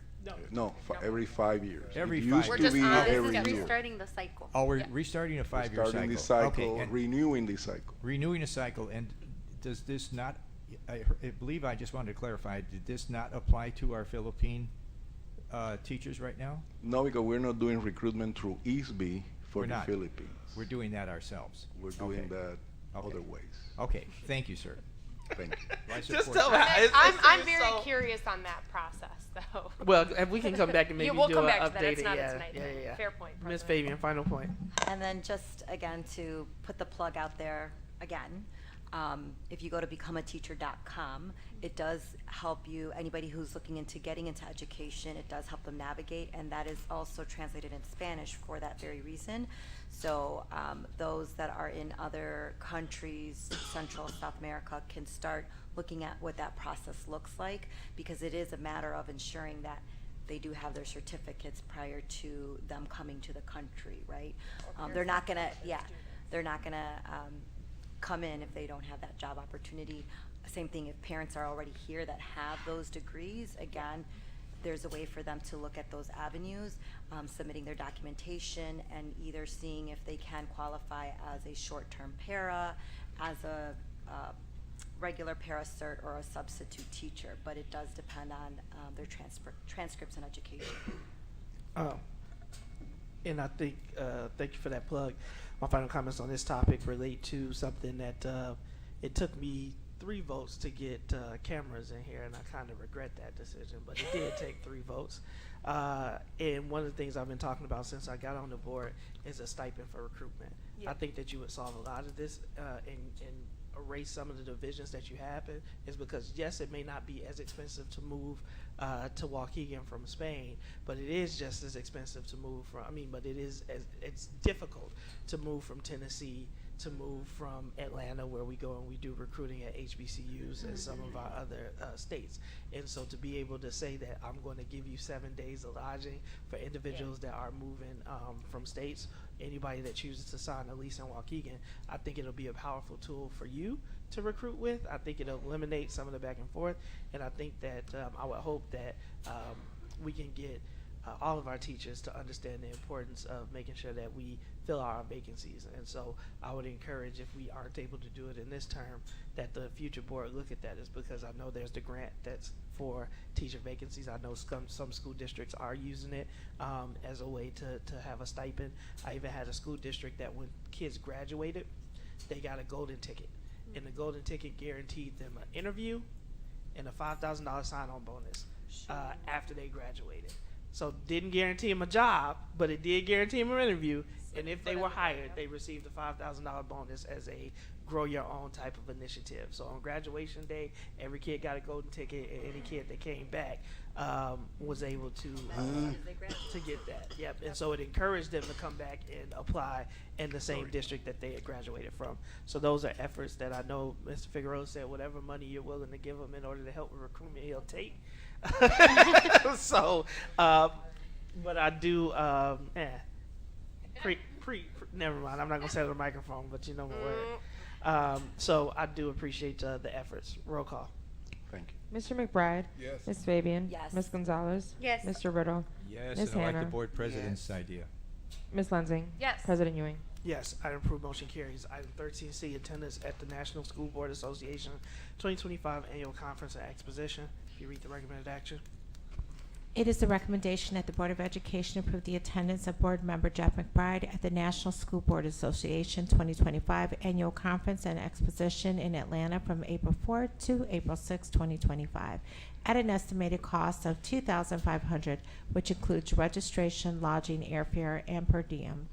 Can I pause? Sorry, for the last vote, can you strike my vote and mark it as pass? Yes. Thank you. And Everybody has a moment tonight. Everybody has a moment tonight. It's fine.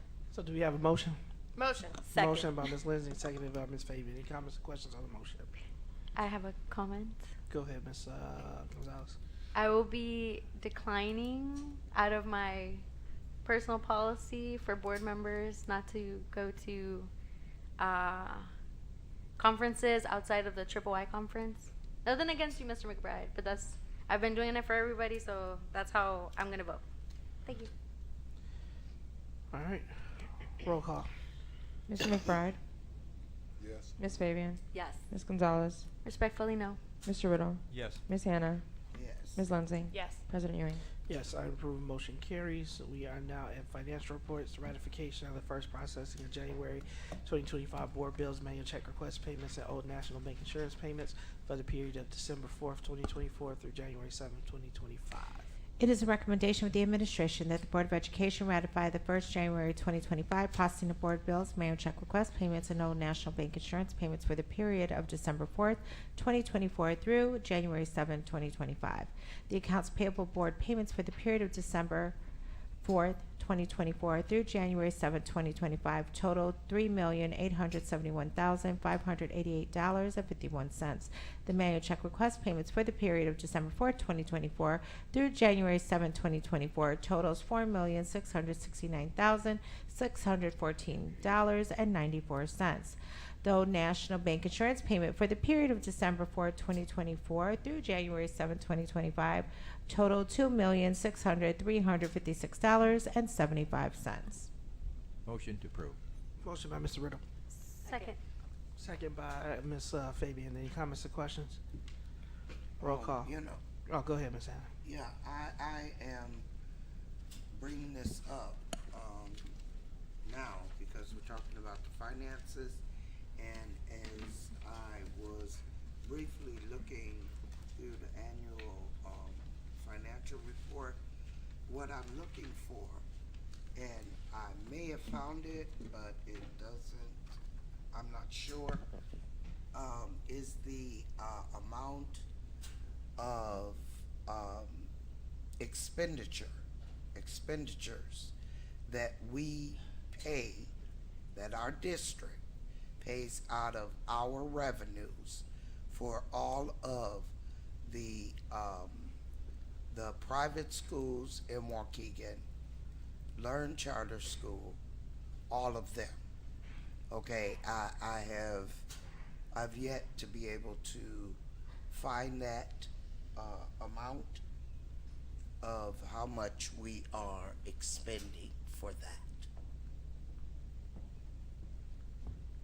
Board President, board members, superintendent, colleagues, you will not find Learn Charter Schools expenditures in there because they are state approved, and so those monies are taken out of our evidence-based funding before we get it. Right. So you won't see that. So I'm estimating here because it depends on their enrollment numbers, And so they're taking about between 5.4 to $6 million out of our monies. That's for learn, right? That's for learn. Now, what about the other educational Private facilities. The private facilities here in Waukegan. What do we pay for them? Okay. So if permitted, I would like to provide that information to the superintendent so I could give it to you. But you have to remember, we might have a budget of about $6 million that we're paying to private facilities, but we're reimbursed a large portion in the private facility.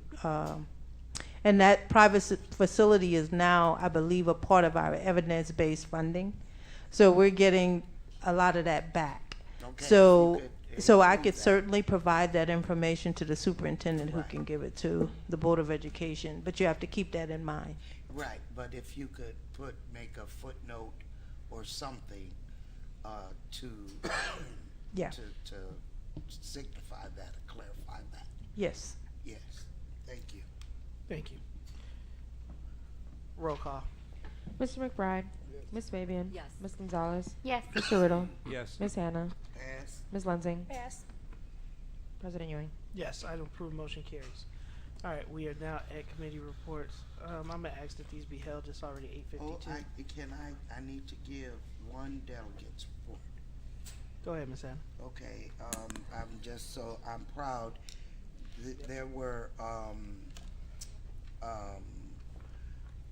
witness slips for some legislation, House Bill 0942. It passed, and let me just tell you what House Bill 0942 is. It's a resolution affirming and protecting the Minority Teachers of Illinois Scholarship Program, because they were, and it passed 74 to 18. And so we don't have to worry about people that want to, minority people that want to get into teaching.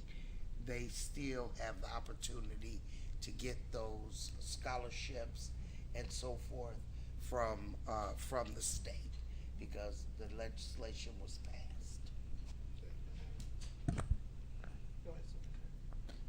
Superintendent report. At this time, I'd like to ask Mr. Briner to come up. We will be given an update on 214.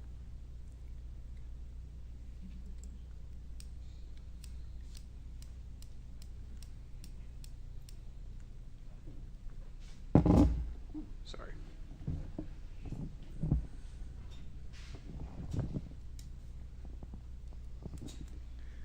Good evening, board members, superintendent, and community.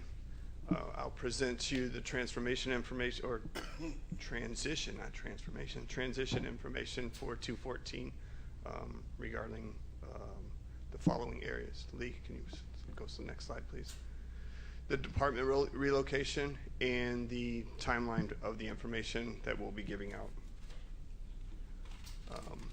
Some of the departments that will have a footprint at 214 are as follows: the Wraparound Center, Welcome Center, the Bilingual Department, in part, Outreach, Security, Transition and Nutrition, Human Resources, and Payroll. The second through sixth floor will be the executives, legal, communication, area superintendents, accountability, equity and inclusion, data and assessments, teaching, learning, and FACE.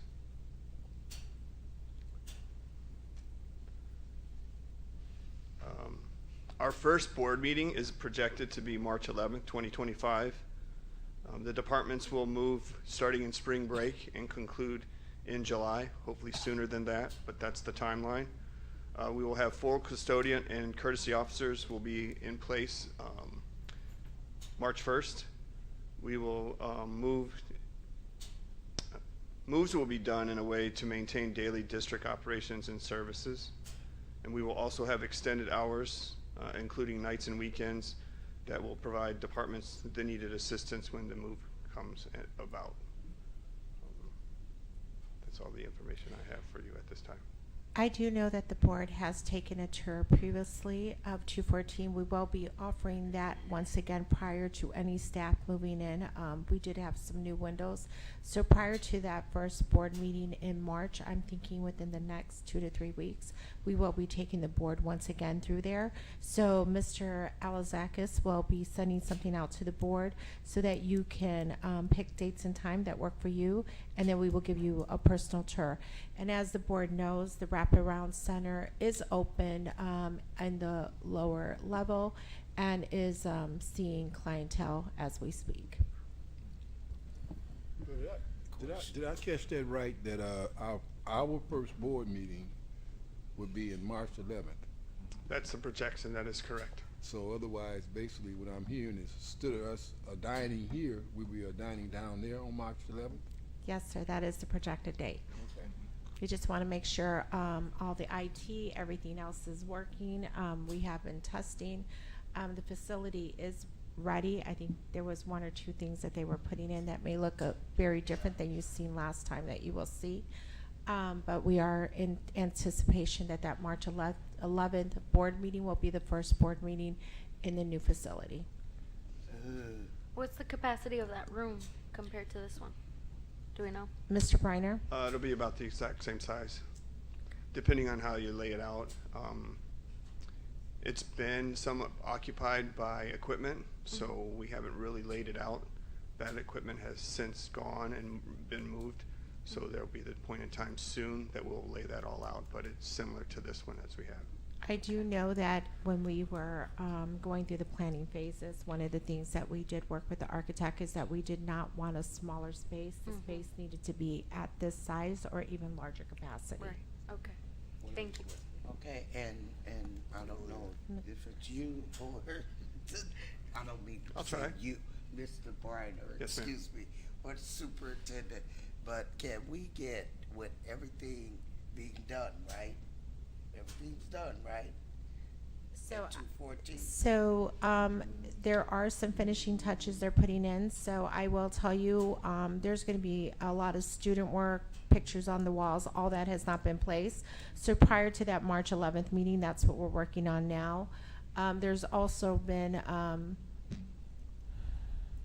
No, I'm not talking about like the core and all that stuff. I'm talking about like the main construction. So all of that stuff. one of the things is in the new boardroom. It was very closed in, and we opened it up and put some windows in there because it felt very confined almost. That's a change. You didn't see that previously. So when you go back, those just recently got put in last week. So they may be finishing the finishing touches of that. But majority of it, I'll let you speak at that point. Yeah, I Not think- about the windows, but are we at Sure. completion? Sure, so it, Go ahead. What's the actual question? Go ahead, Ms. Hannah. My ask is the final numbers in terms of Spending?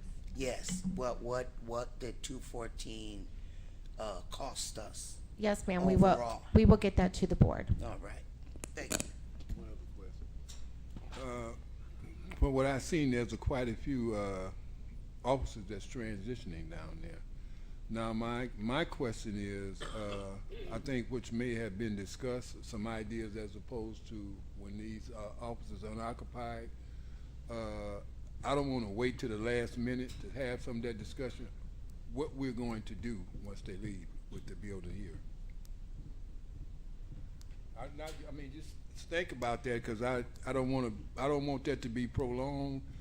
The transformation yes, of this building, yes, Mr. yes, McBride? yes. Yes. Okay. We can't answer that tonight, Mr. McBride, but we will come back. I know that, but I'm Thank just you. saying think about it because Yes, I'd really sir. like to know where we at. Yes, sir. Sure. Thank you. Yes. And one other thing, I saw in there that you're gonna move payroll, right? that is correct. Payroll is a part of the financial department. That is correct. So is payroll, are you talking about the entire financial department? The entire Or- payroll department. I can answer that if you don't mind, Mr. Sure. Briner. So the goal here is to have all front-facing departments at 214, whether they're employee front-facing departments or community front-facing, parent front-facing departments. So HR will be there, payroll will be there, finance, not all of finance will be relocated to 214, but the payroll portion of it that works directly with employees will be located at 214. So finance is You're gonna not stay here? And you're not splitting up the department? We're not. Ms. Polk will have an office there and here, and she's like many of us, yes. Oh, she going there too? She will have an office, so she's going to be located here. She's looking at you. So She's shedding I a don't tear want to right get in now. logistics of who's going over or not, but payroll is a employee-facing department, and so employee-facing departments will be located at 214. So it's one stop, one shop. Oh. Okay. When we get the updates about Lincoln Center and 214, could we just get a breakdown of who's where? Because I think that would be helpful when we get the numbers and everything. We can definitely do that. We can send that out to the board. All right. We Thank you. had the FOIA information that was there. Going down to item 21A, student expulsion proceedings for student number ending in 780. Right, I have that, Board President. Whereas the Board of Education of Waukegan Community Unit School District 60 did through its hearing officer on December the 10th, 2024, hold a hearing concerning possible expulsion of student number 780 and receive and review the resulting hearing report. And whereas the evidence taken at said hearing shows that the student has been found to have committed the act of battery to staff, a level 2 violation, which is in violation of the rules and regulations of this school district and the school code of Illinois. And whereas other available and appropriate behavior interventions and or discipline were offered and or provided to student 780 and have been now exhausted. Now therefore it is hereby resolved that one, whereas clauses are adopted herein by reference as findings of the board. Two, the board additionally finds that it is in the best interest of the district to remove student 780 from the educational environment at this time because the student's continuing presence in school would substantially disrupt, impede, or interfere with the operation of the school. The severity of the infraction demonstrates that the student's continuing presence threatens school staff and students. 3. Student number 780 is expelled, but held in abeyance effective July 15th, 2025, from attendance at Community Unit School District 60, Waukegan Public Schools, for the remainder of the 2024-2025 school year, with the opportunity to reinstate at the end of the school year 2024-2025 based on successful completion of an alternative placement with Regional Office of Education, the duration being warranted on the basis of the severity of the act of battery to staff, level 2. Excuse me 4. 1 minute. Mr. Riddle, the Yes. effective date would be January 15th, not July. Oh, I'm sorry, did I say July? Yes, thank you. January 15th, I stand corrected on item number 3. That's the held in abeyance effective January 15th, 2025, from attendance at Waukegan School District, Unit 60, for the remainder of the 2025 school year, with the opportunity to reinstate at the end of the school year 2024 based on successful completion of an alternative placement with the Regional Office of Education, the duration being warranted on the basis of the severity of the act of battery to staff, level 2. 4. Student number 780 additionally is prohibited from being on school grounds or district property or participating in or attending school activities for the duration of the period of the expulsion, absent specific written permission of the building principal where the event or activity is to take place, for good cause as determined by the principal in consultation with the Director of Student Outreach or his or her designee.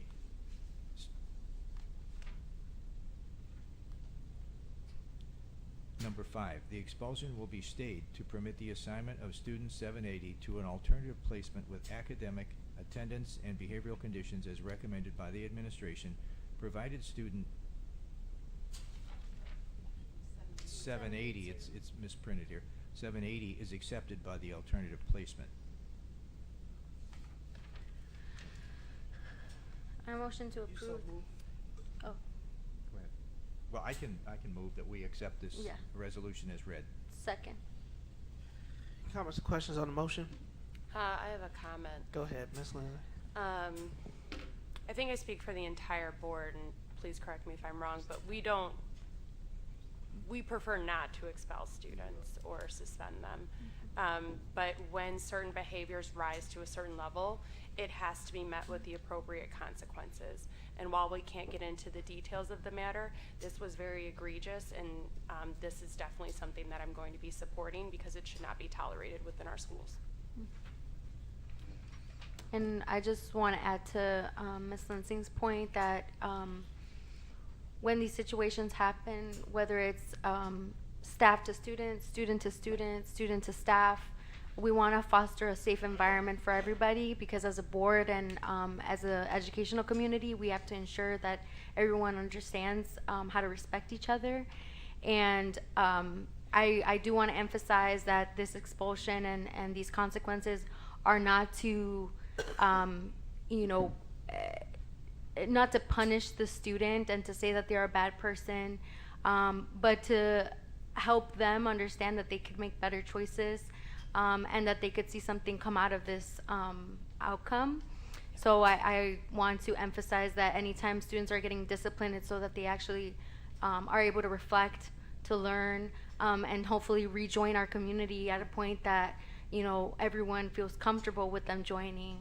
So I wanted to emphasize that because I feel like, as Ms. Linsing said, this is a heavy decision, and we don't want to kick students out of the district, but we also have to consider the safety of everyone involved. All right, so we have a motion and a second. Any comments, questions? Roll call. Mr. McBride? Yes. Ms. Fabian? Yes. Ms. Gonzalez? Yes. Mr. Riddle? Yes. Ms. Hannah? Yes, and this is one of the ones that I will agree with, because it was real off the chain. Ms. Linsing? Yes. President Ewing? Yes, item approved, motion carries. All right, now at board member time, I'm going to start Mr. McBride. Not bad. Ms. Hannah. I just wanted just to say, look, we're back. New year, new ways of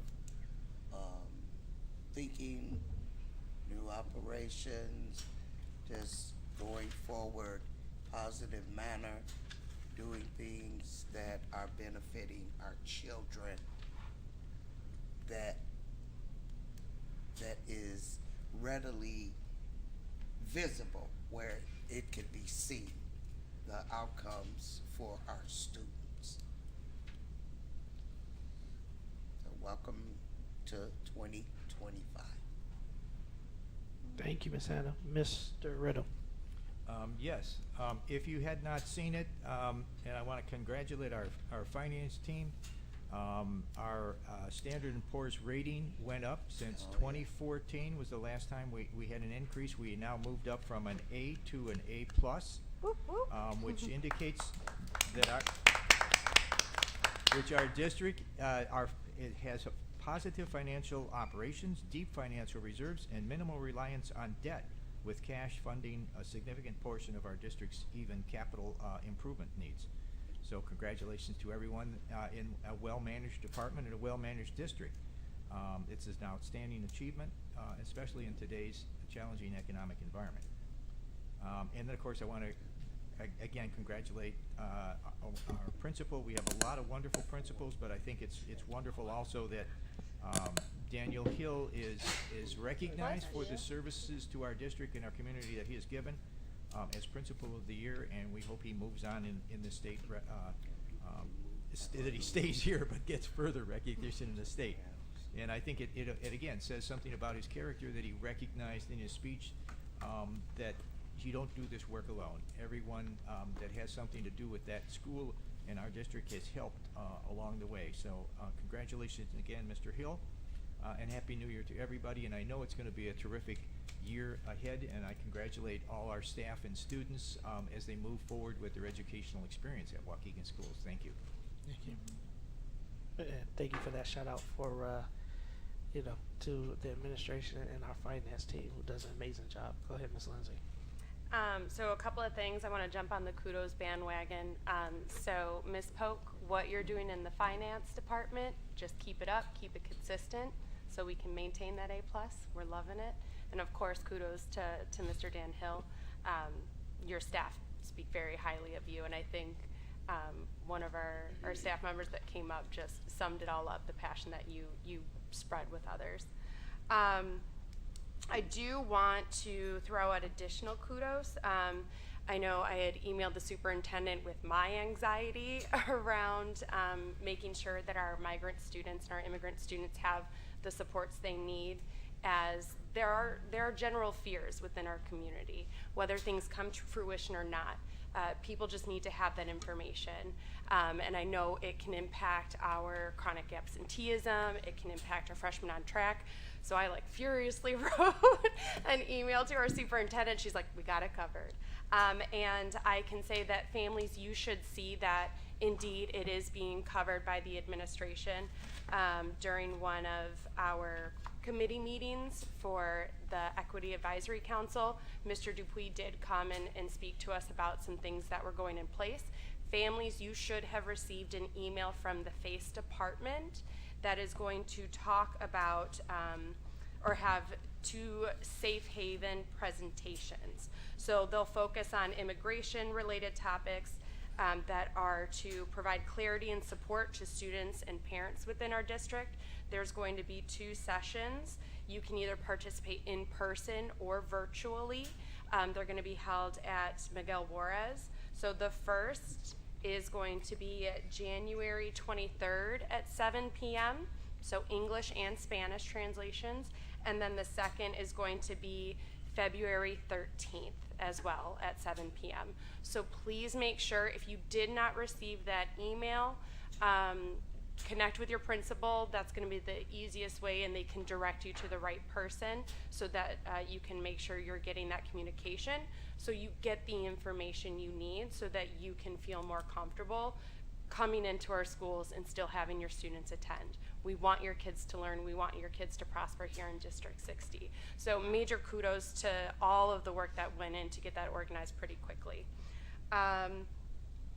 Another component I want to just say again is we need to make sure that we're pouring into these kids, right? So we want to make sure that we're giving them affirmations and those positive comments.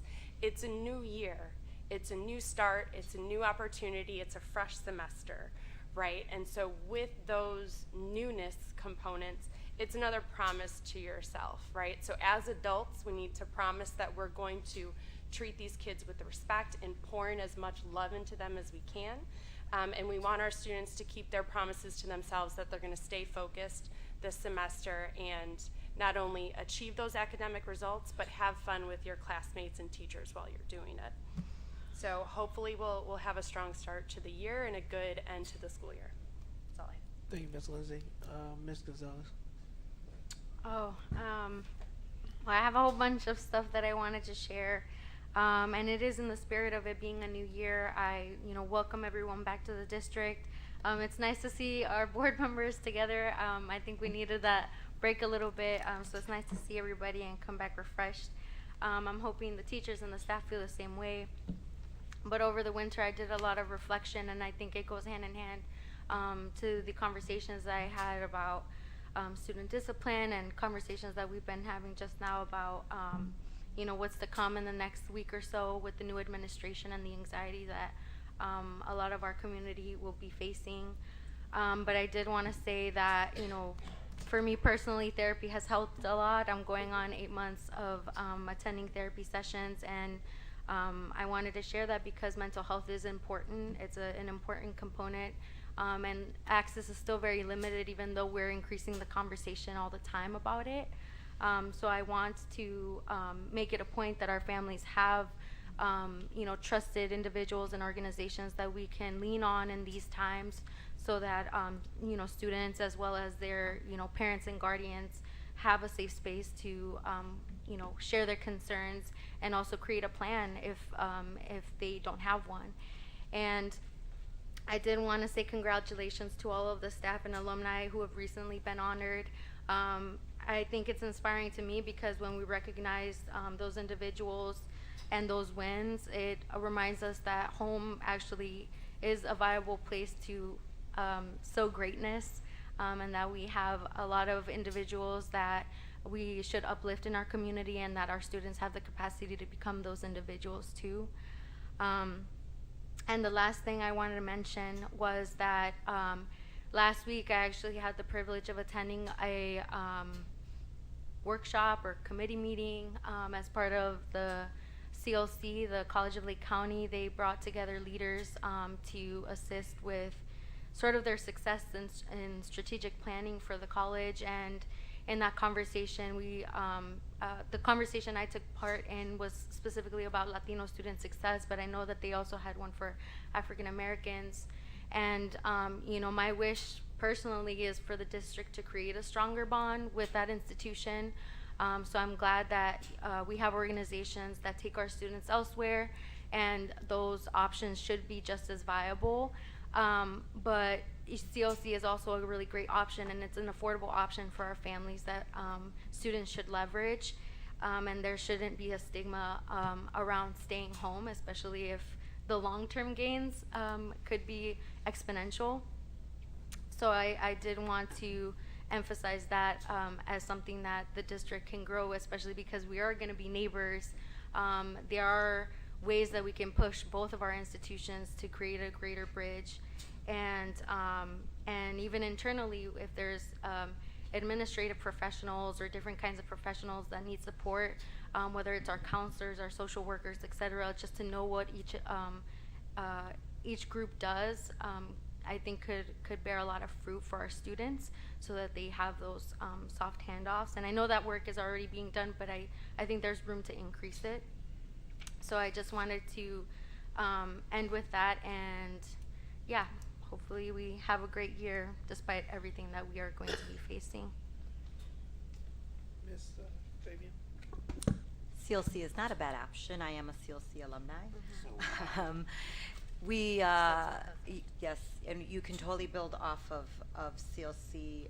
My daughter currently is attending through our CTE programs, and so also reminding our students that you can leave high school with a certification in hand. So I think we need to also push those opportunities as much as we can. Also, I hope that everybody was well rested. I unfortunately do miss those 2-week breaks working at the state. So I hope all of our staff was well rested and happy 2025. There's just a couple of things I do want to acknowledge. One is the ACT tutoring. I did receive an email, and that'll be going February 4th all the way to April 13th, Tuesday, Wednesdays, Thursdays in the morning and in the evening, and students are to enroll by January 21st.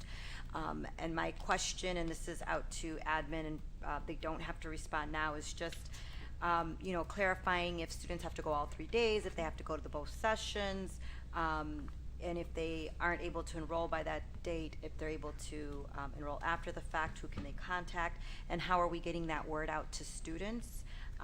Because oftentimes the students will tell you they don't read their emails, and so how are we really targeting students, specifically the students who didn't pass their PSATs the year prior? Are we doing those face-to-face invitations and handoffs and having teachers really kind of guide them, and if they're not able to participate, finding other avenues where they can get that support. So I just would really like our staff to be mindful of that. Along the lines of what Adriana said, I did attend the multilingual ESSA conference prior to us leaving break, and school-based professionals are very concerned with new administration, and a lot of the focus at that conference was professional development around just learning what are the rights of our students and how we can support them, specifically multilingual learners, but also our immigrant and all learners. And so I would also like our administration to be mindful while we are having the safe haven out to the community, that we are also providing professional development to our staff so that they are understanding and aware of the different terms because sometimes we use terms interchangeably. A migrant is not necessarily an immigrant is not necessarily a migrant, but they can be both. So, you know, just having our staff be aware of terminology, verbiage, and all that comes with it, because there are different rights and there are different grant monies available accordingly.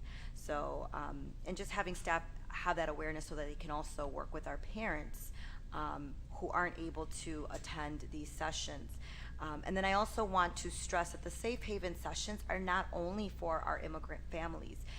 They do talk about legal protections and policies that serve all of our students, citizens or not, and the Know Your Rights. And so Know Your Rights is, again, for all students, all families. So even if you are not an immigrant, even if you are a citizen, I do encourage you to attend and learn what are the policies and the protections that you have sending your child to a public school, and ways that you can interact, because we know that you as a citizen may have to interact with ICE or police at some point, and what are your rights as even as a citizen. So same thing with an emergency plan. That goes not just for immigrant families. If something were to happen to you, does your child know what that plan is? God forbid you get into a car accident. Who do they go with? Who do they contact? Where do they find resources? So again, these sessions are good for all of our families.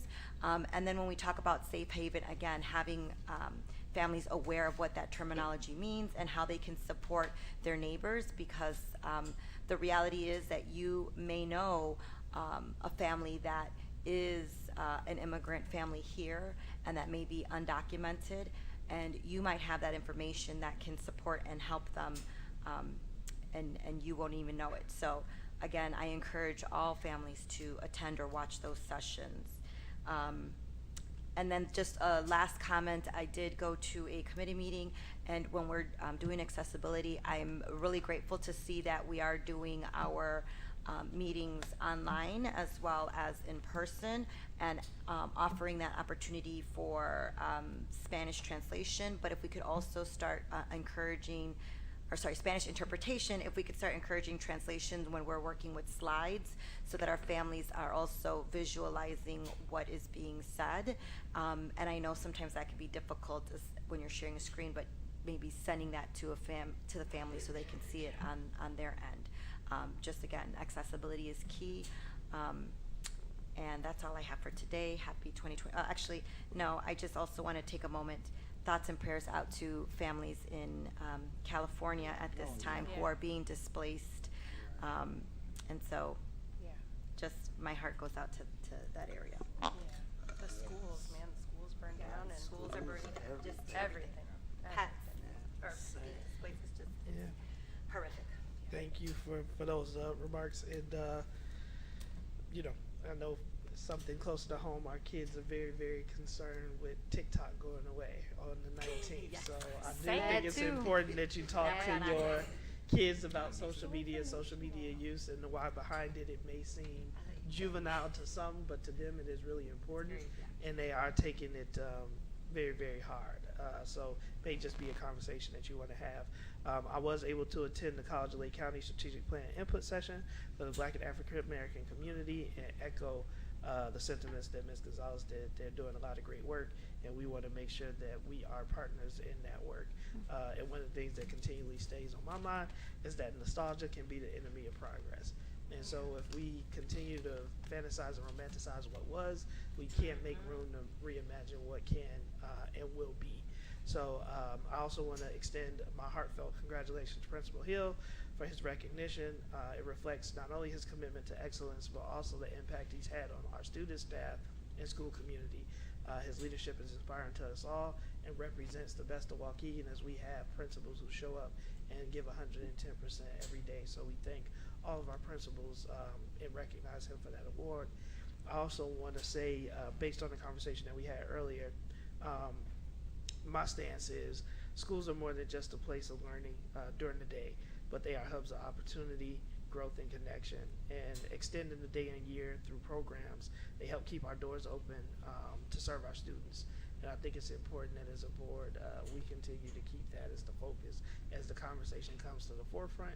And I do want to remind and thank the administration, because we do have a policy. And so when these recommendations are coming forward, they're coming forward based on the current policy. And so to Mr. Riddle's point, if there's a further conversation that needs to happen, then we can have it happen. But the policy is clear as to who can be brought forward for referrals. And it's just much more transparent, because to some of the conversations that was happening before, people have been using the schools forever. You just didn't necessarily know about it. And we can actually quantify it. And so I think it's important, to Ms. Hannah's point, that the community know, and not from a perspective of making money, but as a perspective of this is actually a good thing, is how I would pitch it, and look at how much we're giving back to the Waukegan community. Look how much our tax dollars are making sure that at 3:30s our buildings aren't closed and locked until the next day when they open up. And the only other thing is to keep our A+.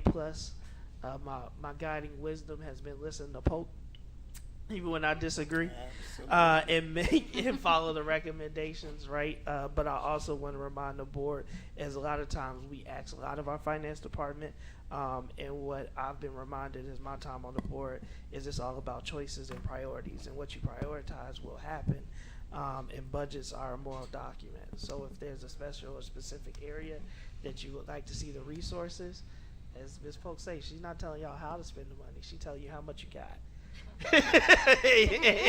And you can tell her where you want it spent. But I do think that's important to celebrate those achievements, is because as one of the things I've been consistently talking about, and then I'll wrap it up because I know the hour is late, is we have a reputation or a belief that Waukegan has all of this spending. And as I've said many, many times, we only spend roughly 68% of what the state of Illinois says is required to educate a child. And then you compare that to districts that are in our same county that are spending 200% above the adequacy target. Send us your And money. so who's wastefully spending? Is it the district that's doing all of this on 68% of what it's supposed to account for? Or is it the district that's spending 200% above the adequacy target? And so it's always a money conversation.